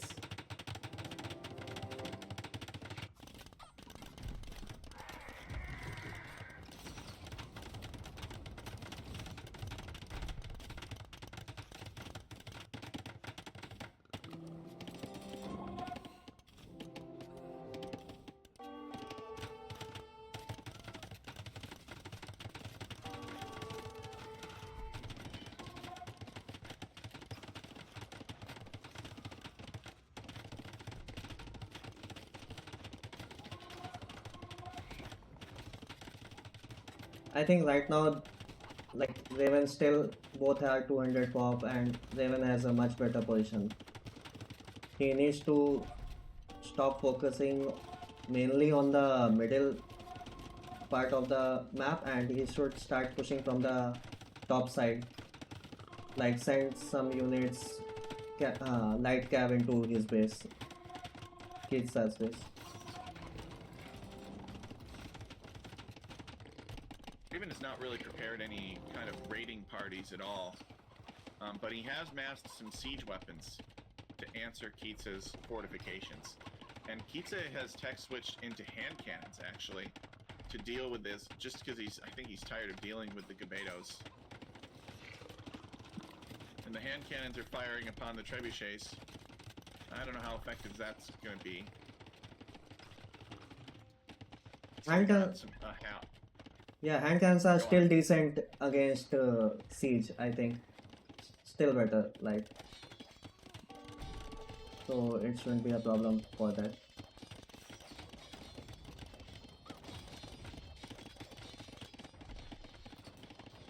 So Raven managing to keep most of his siege weapons alive. Keeps him mired up with fighting cavalry with his hand cannons. Kitsa, however, has prepared raids behind the base. Raven actually making a couple of stables in the back. Kitsa should be making the stables back here, though. Wonder how many relics each player has. I don't think Kitsa. Yeah, one relic for X7 and no relics for Kitsa as of now. Yeah, and there are more relics to be taken, but both these guys are just like drawn into the grind. They're fighting very hard for this position in the center. Yeah, they are using all the resources to push back in the midway. This is the fight of the Central Earth, it seems. Yep, that's their priority. Raven hasn't even really made it a priority to clear Kitsa out of here. I guess he just saw that there was a castle and decided it wasn't worth the effort. And Kitsa has built a new trebuchet and is attacking Raven's castle in the back. So that'll force Raven to come over here and deal with this at some point. And there's no reason that he couldn't. I mean, it's completely open. He's got a gate here. He can just walk through and shank it.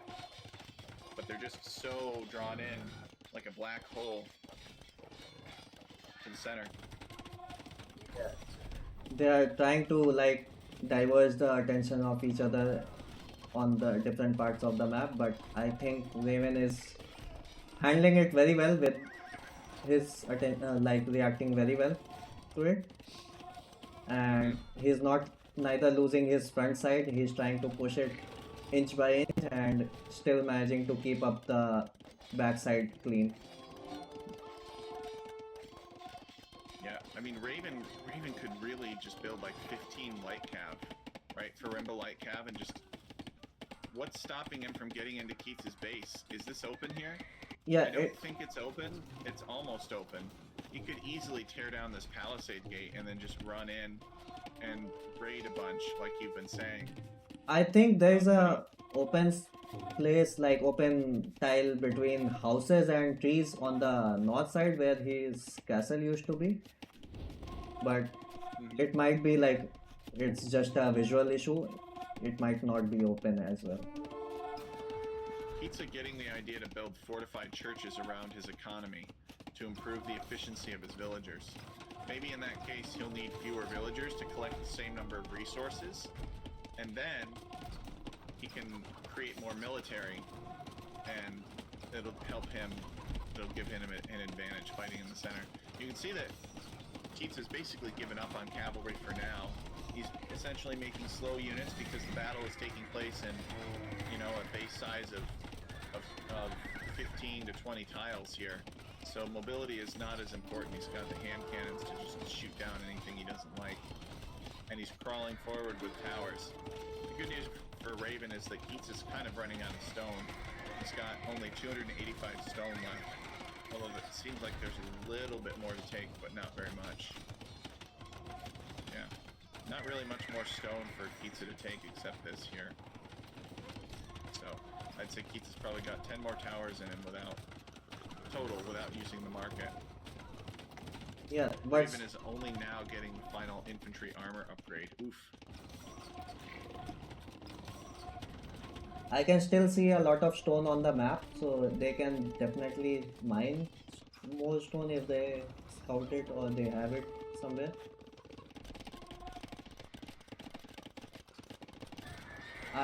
But Raven is starting to push Pizza, and I think apart from that, there should be nothing stopping Raven.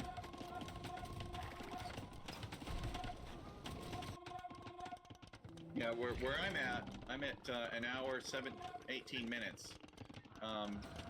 Pizza has this really unbeatable looking army of halberdier and hand cannon. He's pushing in the center. I don't know what your timestamp is. Yeah, I am Maybe 5 you're a little bit minutes. ahead of me. No, I am like 6 minutes behind, so my capture is no. throttling a little bit, I guess. So that's why Alright. I got a little bit behind. But Yeah, capture age can struggle on the longer games. It throttles a bit. he has a very good army, that's unbeatable, you are right. And he has a lot of resources in the bank as well. So it's kind of a stalemate. How long it goes, I don't know. They are both trying to push on the same region and they are not able to get even 10% of that pushed. Yeah, it's like it's like trench warfare. Continuously fighting on the same spot since feudal age scout rush. They have been fighting here. Now tell me what you see of Keats's sneak castle in the corner. What's the status of that castle? Do you think it's secure? I think yeah, it's right now secured, but as if he if Raven takes care of that castle, he should have a very stable position to push. Also, he's taking Kitsa is taking gold there. That's the resource that he would want to take, seeing he is very low on gold. So I would suggest Raven should take care of that as soon as he got to know about that portion.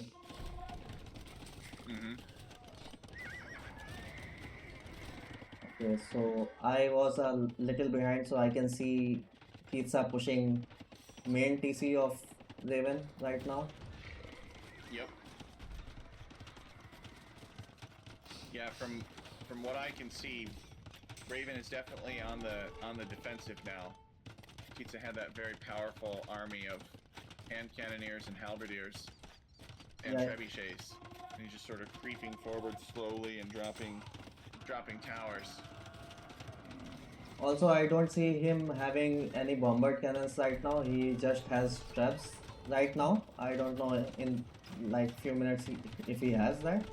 but and he has tagged into light cab and trying that's not good against health. So should just try to raid them with light cab. Now, what do you think about like a champion, cav ram, and light cav army composition from Raven? Do you think that would be a good choice? It would have been a good choice if like Kitsa hasn't tagged into hand cannons, but he has already tagged into hand cannons, and it should not be a well matchup right now because Could be tough. I mean, the hand cannons are very effective against champions, even with the extra pierce armor.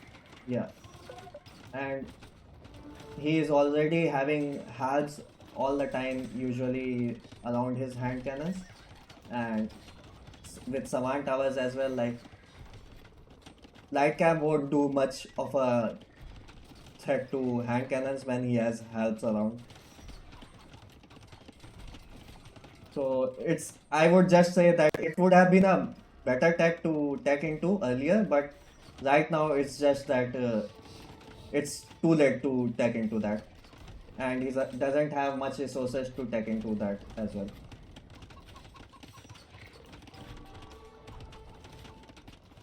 Yeah, that's true.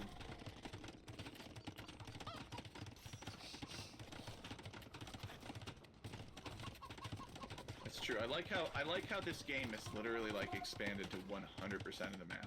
How many games can you say that about? Like most of the Age of Empires games that I cast, like it's less than 50% of the map that is part of the game. I mean, they might explore 80 to 90% of it, but in terms of like, there is pretty much somebody's got a unit or a building within line of sight or of another unit or building, whether it be enemy unit or building, or whether it be your own units.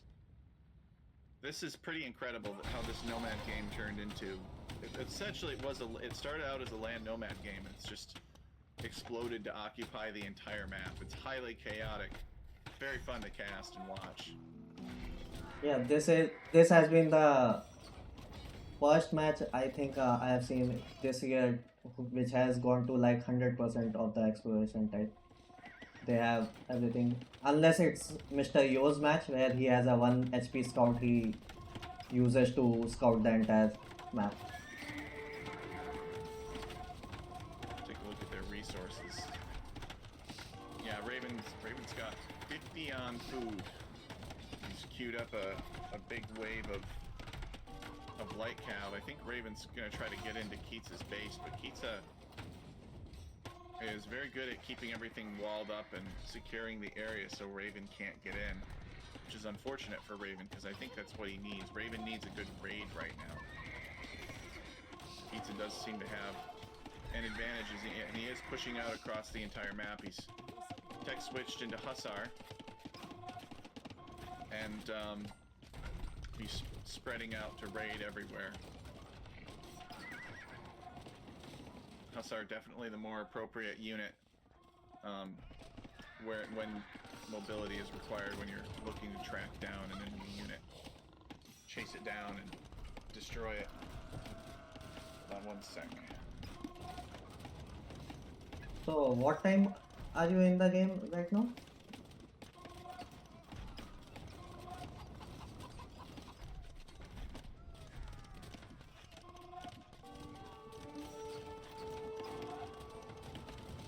Alright, sorry about that, Nagraj. I am at 1 hour and 30 minutes. So What time are you at? I am 10 minutes behind 120 right now, and Alright. I think if I zoom out, then it should not throttle much. I guess after this map, I will have to restart the capture age. Okay. Can you fast forward a little bit in Capture Age, or does it will it not let you? Yeah, it's not letting me because it's throttling. Like I have it on 8x right now, but it's not letting me. So it's okay. I can try to catch up. Like I know, like it's a kind of GG situation. If you are at that point, let me know because I don't see Raven having win condition right now. He's definitely behind. I've switched the playback to half speed, perhaps to let you catch up, but also, I mean, maybe it's sort of a foregone conclusion that they kind of slog it out. I know that you're creating content right now, so I definitely want to give you the chance to catch up for the quality of your own content's sake. But it is a pretty big slog right now. Yeah, it's a slog, definitely. And I can do one thing. I can close capture it, and do the remaining of the map on a AOE itself, and that should Oh, be. yeah, that's a good idea. Maybe just for this time, for the rest of this game, just because it's a particularly big game, could be fruitful to do that way. I'm still on half speed playback, so I'm on 1 hour and 31 minutes and 30 seconds. So whenever you catch up is fine. I'm actually gonna step away real quick, and I'll be right back. And you can just talk about what you see, and I will go on.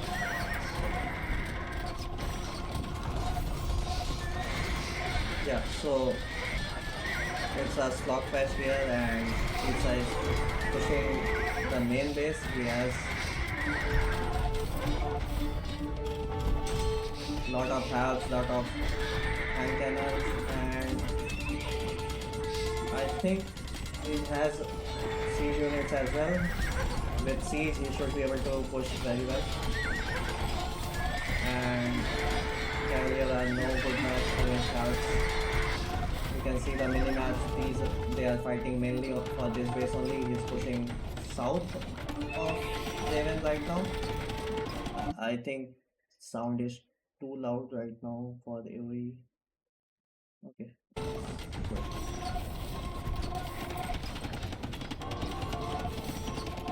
So he has Asas. He's trying to play.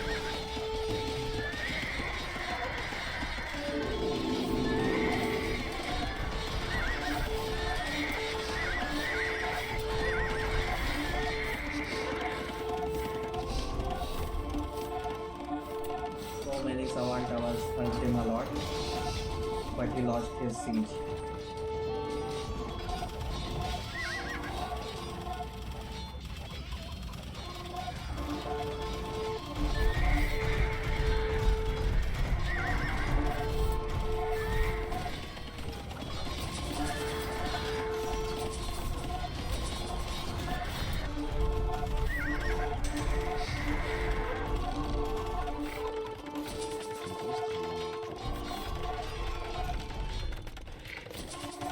Both are trying to raid, both are trying to like draw out enemies uh, willpower to get the win. Both have a like stalemate. I don't. Okay, now it's good for the GG. It was a slogfest with both having a stalemate.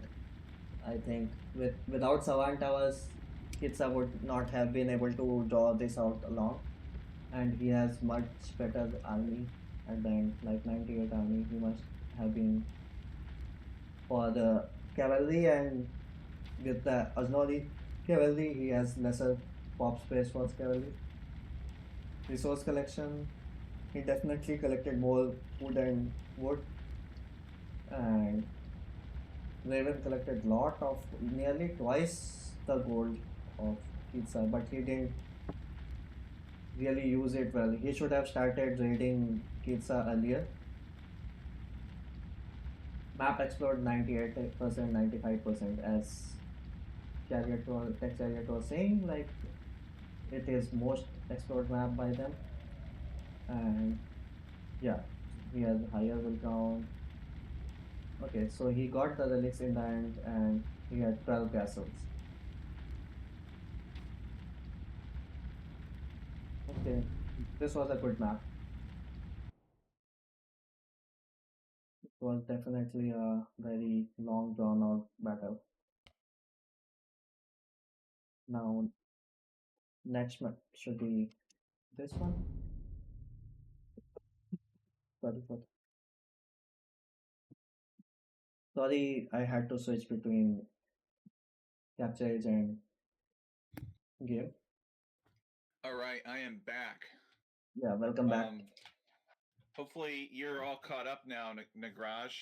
Yeah, all caught up, and it was a good game. It was a GG Okay, yeah, from. that was a very good game. Um, as you can see, Kitsa managed to close out the game in the end.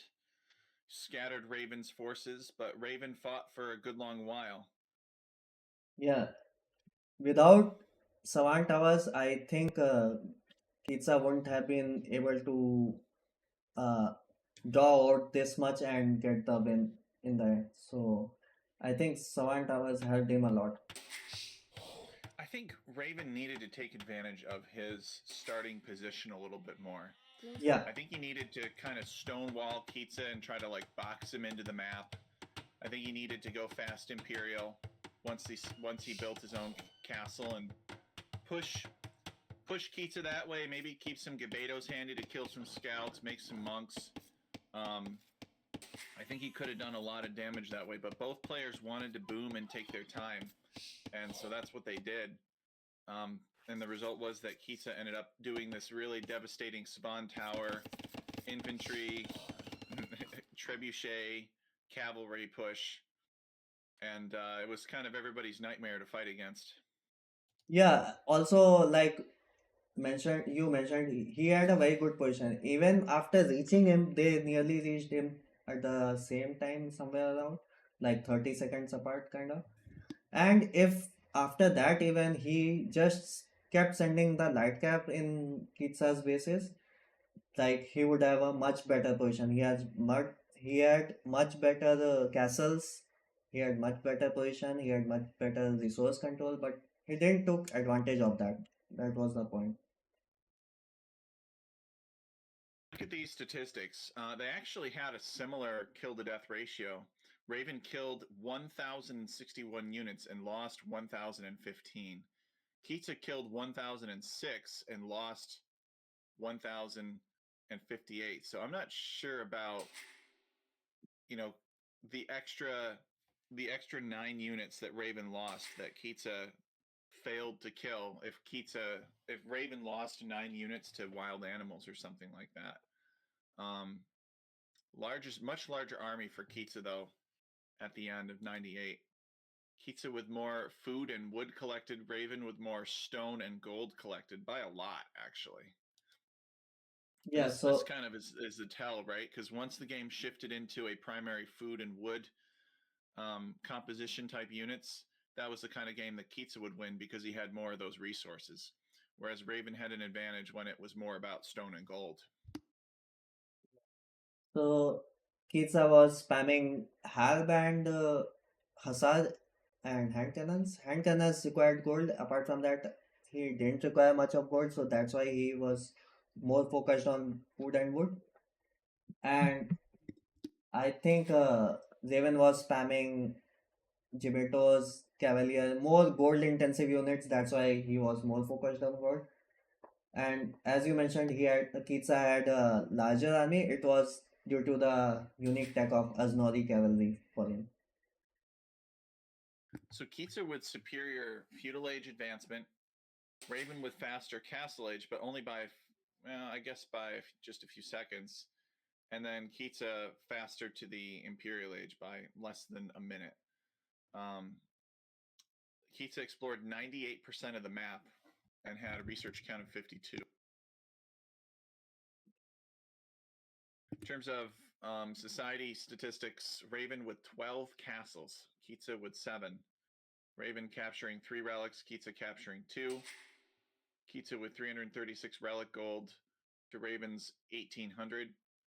Kitsa with 172 villager high, Raven 159. Imagine if Raven had built a wonder and just like zoned it into the back corner, built all kinds of defenses, and just did everything he could to keep that wonder alive. Maybe he would never have been able to afford it or last as long, but the wonder takes what, 30 minutes to count down or something like that, maybe less. So, maybe Raven could have held on long enough.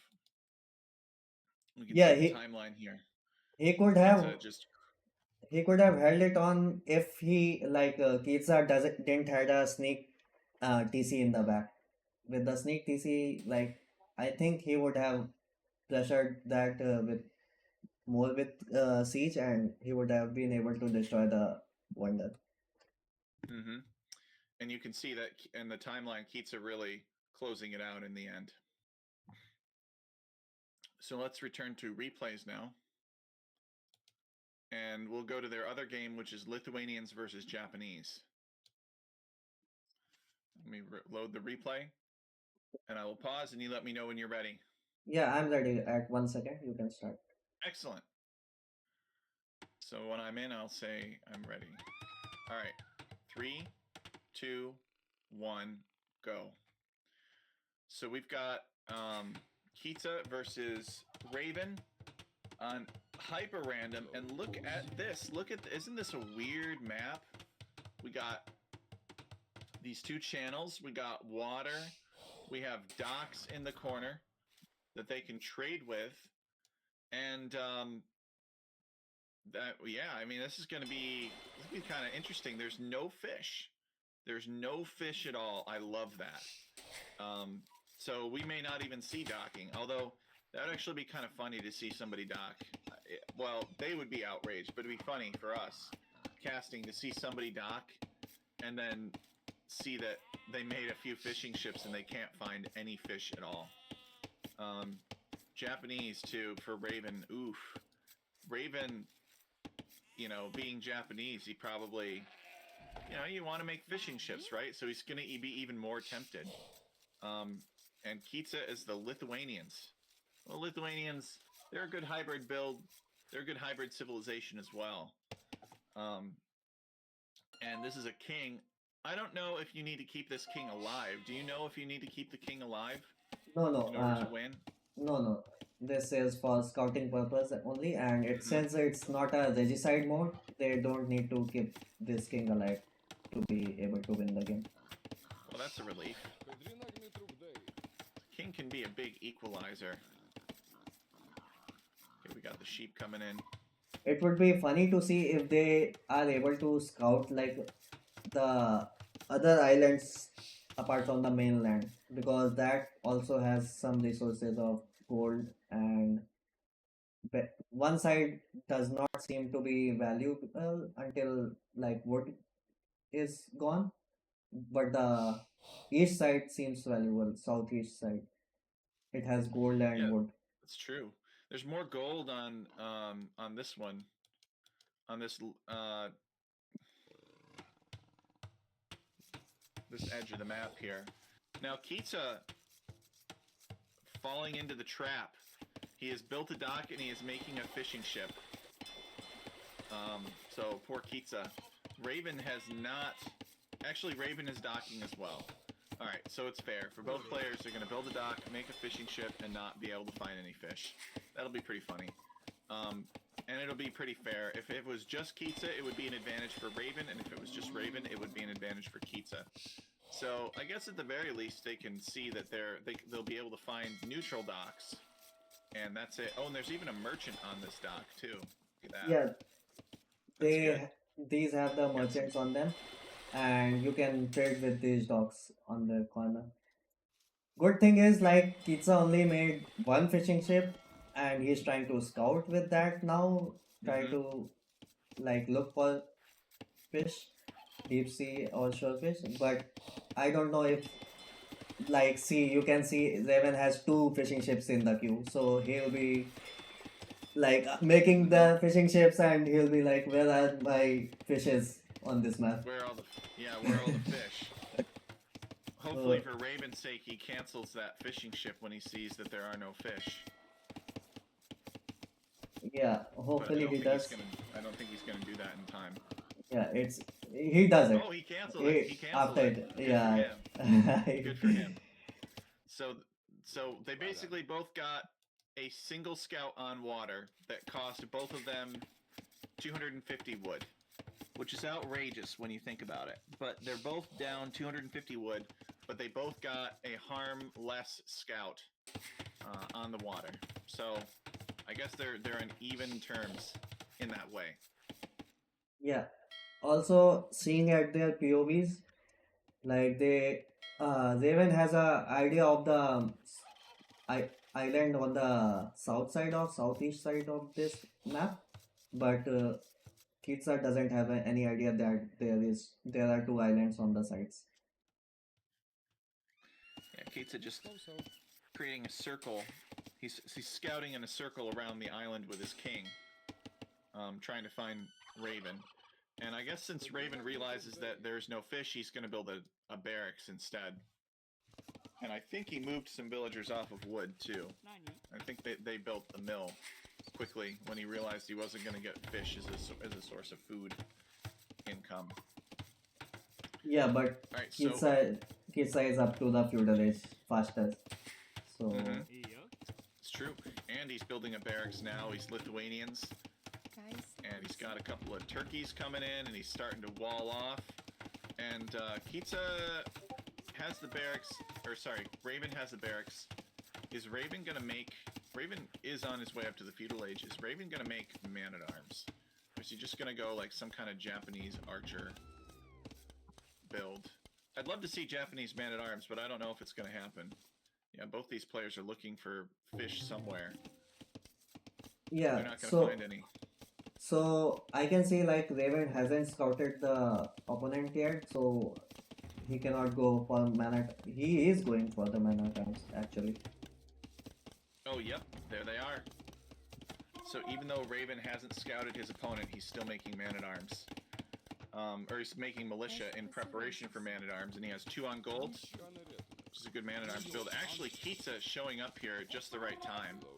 So I don't know if Kitsa saw that militia, but he definitely saw the barracks, which really should surprise literally no one.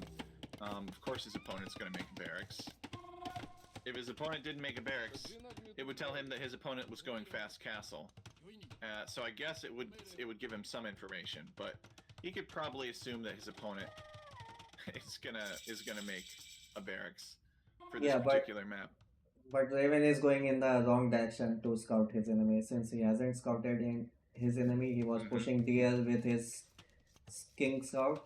He's going in the wrong direction, and I think by the time he gets there, Kitsa will be fully walled. Yeah, he'll have to build a tower, like right on top of Keats' archery range.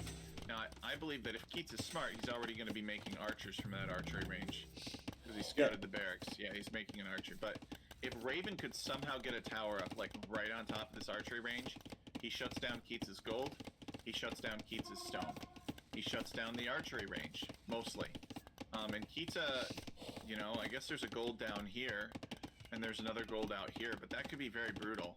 You see, this is the importance of scouting, about knowing what your opponent has, which Raven does not know. He has 4 man-at-arms, and he's just kind of looking around for his opponent, and he can't find him. I think it's because Raven assumed that this was going to be, okay, you know, I'll either send my fire ships left or I'll send my fire ships right. You know, they'll either go clockwise or counterclockwise. My resources are going to be spent doing a naval battle. And now Raven realizes that he actually needed to know where his opponent's town was a little bit more. This could still work out for Raven pretty well. If Kitsa sends archers back here, Raven might be able to sneak a tower up, but Raven doesn't know to build a tower here because he doesn't know this is where Kitsa's resources are. But actually the man-at-arms managed to break in. Yeah. They had, like, instantly he got the arson tech, and with that being Japanese man-at-arms, they pushed very fast. They were able to bring down the house very early. So Kitsa, in response, is going to build 2 more houses to the town center, but Raven decides not to push in here. Kitsa has a couple of archers actually in Raven's base, being annoying. These archers do not have fletching yet, so they're not a huge threat, but they can definitely get in his way. Definitely have to villager fight. Okay, so Raven actually picks off a villager on the berries, but he loses 1 man-at-arms, and I think he sees the stone now, but he still doesn't find the gold. If he can find the gold, it's like a no-brainer to drop a tower here, but he just doesn't know about it. No bodkin here. So these archers are kind of struggling to kill the man-at-arms, but they will eventually take them down. And now Raven is going to need something new. So the man-at-arms are expended, and Raven is making archers of his own. I like how Keats made a fire galley just to destroy Raven's dock with. Wait, Keats' Nagraj, look at this. Keats is making fishing ships and building fish traps. Do you see this? It's Yes. crazy. Yeah, so he thought like this is his plan to have a better economy than Japanese, and I think that's a very good strategy. Since you are completely walled off, you can take the wood and spend it on fishing ships and fish traps since there are no fishes. And it might be a little more investment earlier, but this should have give him more resources. Like he should have a better working rate later. I agree. I mean, in theory, it's like having 2 town centers working instead of 1, and he's building an eco lead. But you know, he could basically, for 60 food he could build a farm, or sorry, for 60 wood he could build a farm, or for 75 wood and then an additional 75 wood or 100 wood or something like that. Between 175 and 150 wood, he could build a fishing ship working on a fish trap, which doesn't work as fast but does have a better exchange rate between these two. So I guess what I'm saying is it's a long-term investment. All right, and Raven has found the gold now, so it's a long-term investment. So this will give Keitsa a big advantage if the game goes late. But if Raven is able to damage Keitsa significantly before this fishing economy kicks in, then Keitsa will be in big trouble. Also important to notice, like he's trying to scout the shorelines with his fishing ship that he created, and he might see that he is on fish traps. So after that, he might invest water as well. Yeah, he sees that with his fishing ship, and he might try to invest in water now to not let him pull eco bonus, pull tree boom on water. But he is up to the castle edge.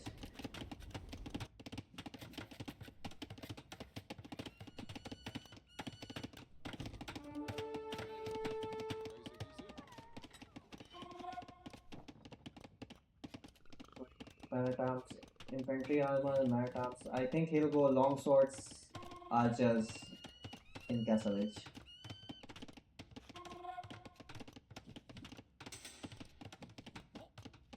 That could work too, and I think your prediction's going to be right because he's got a barracks here. So he is probably going to be making a lot more infantry units in the next stage. Raven is an experienced player in our league. They both are, really, but Raven's going to know that this gold is a huge vulnerability for Keitsa.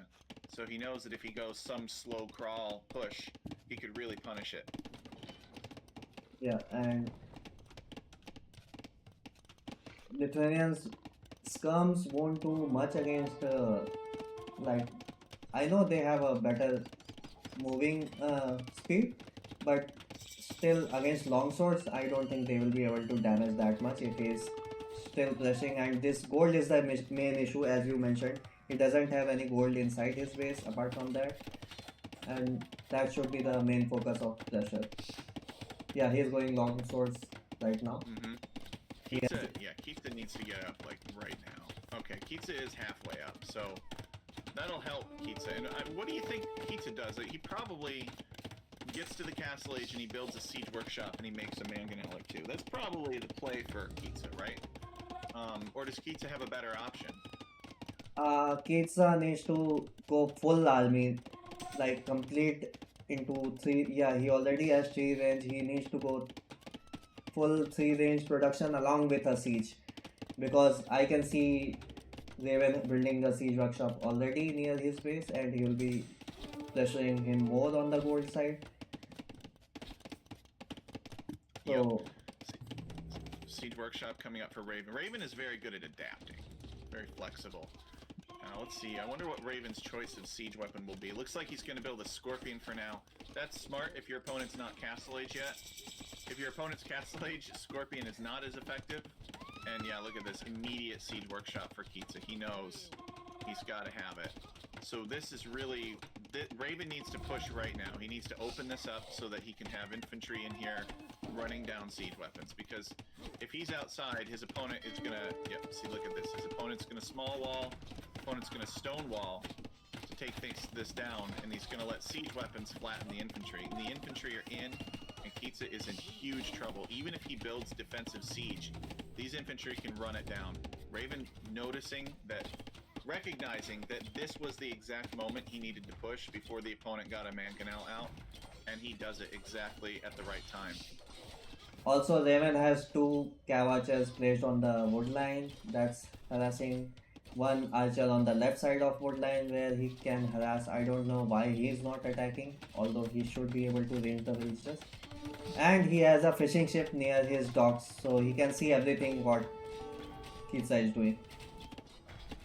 Yeah, I know that Raven could probably see it. I don't know, if you're Raven and you see this, you're just like, oh, this is really slowing my opponent down. I better just let my opponent keep doing this. Sometimes you just let your opponent keep making mistakes. I feel that this map was too open to justify the fish trap eco from the fishing ships. I mean, maybe Kitza, maybe he felt like he could defend a little bit more definitively, and that these fish traps would pay off in time, but I don't think Raven gave Kitza the time for these fish traps to pay off. Yeah, these didn't pay off right now. Like, he has a better eco 55 versus 50 eco, but he definitely don't have a map control, doesn't have army control.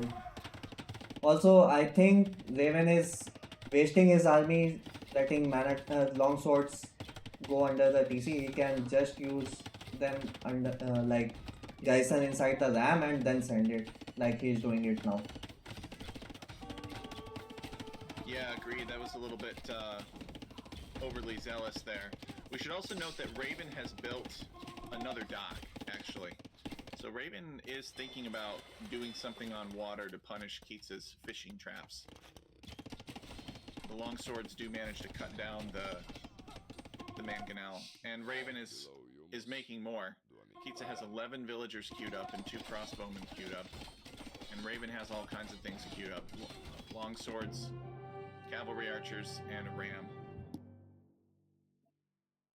He calls out the GG because archers, cavalry archers are on the both wood lines and he cannot take any wood, and without wood he cannot produce anything.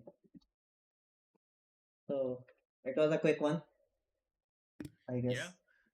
Yeah, this is about the average length of an Alchemy League game. They're generally between 30 and 45 minutes each. That last game was twice as long. But it was a good game, and Raven takes a win here against Kitza. Raven sort of, I think Kitza played a little bit greedy against Raven and got punished for it. But it was an interesting thing to try, and it may have worked if Raven never scouted this gold. It may have worked, but Raven did eventually find that, and in an Ola Dushek style play, decided to throw everything he had into denying it. Yeah, he's one town center. Raven is. I think that was super smart to go one town center. Raven had the timing advantages and he took very well control of that, and controlling that gold gave him access to more units, more pressure, and I think it's just fell out of in the pressure. Let's take a look at the achievements now. So similar kill to death ratio, Raven with a lot more buildings destroyed and a much larger army, more than twice the size. Raven had more food collected. Kitza had more wood collected. So after all those fishing ships, Kitza still didn't collect more food. But he did collect more wood to pay for all the fish traps. Raven collected slightly more gold, about 400 more gold. Kitsa first up to Feudal Age. Raven first up to Castle Age by a good 2 minutes or so, and that's really what made the difference in the game. Map explored, better exploration for and research count for Raven. And Kitsa villager high of 56, Raven villager high of 51. And here's the timeline showing Raven's ascendancy.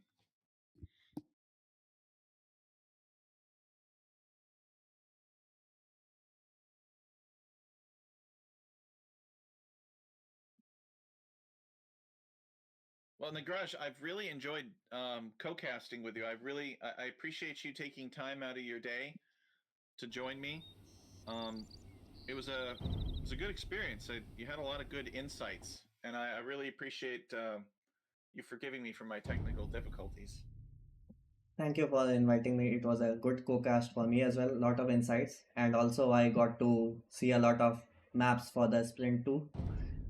So when Yeah, I I mean, who knows?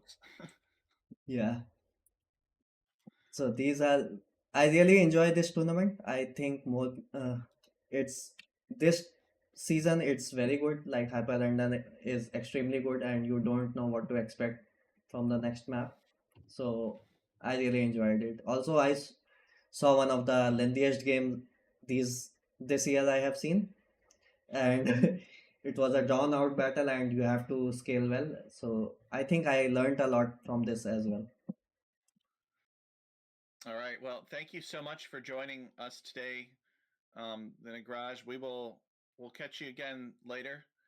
And there are more slots available on the schedule in case you want to do this again sometime in the future. So thank you so much, and we're gonna end the stream here. Thank you. Have a good night. Yep. Take care. Bye. Bye. So that was all from my co-casting with Tech Chariot. So thank you all for joining in. I'll see you guys later.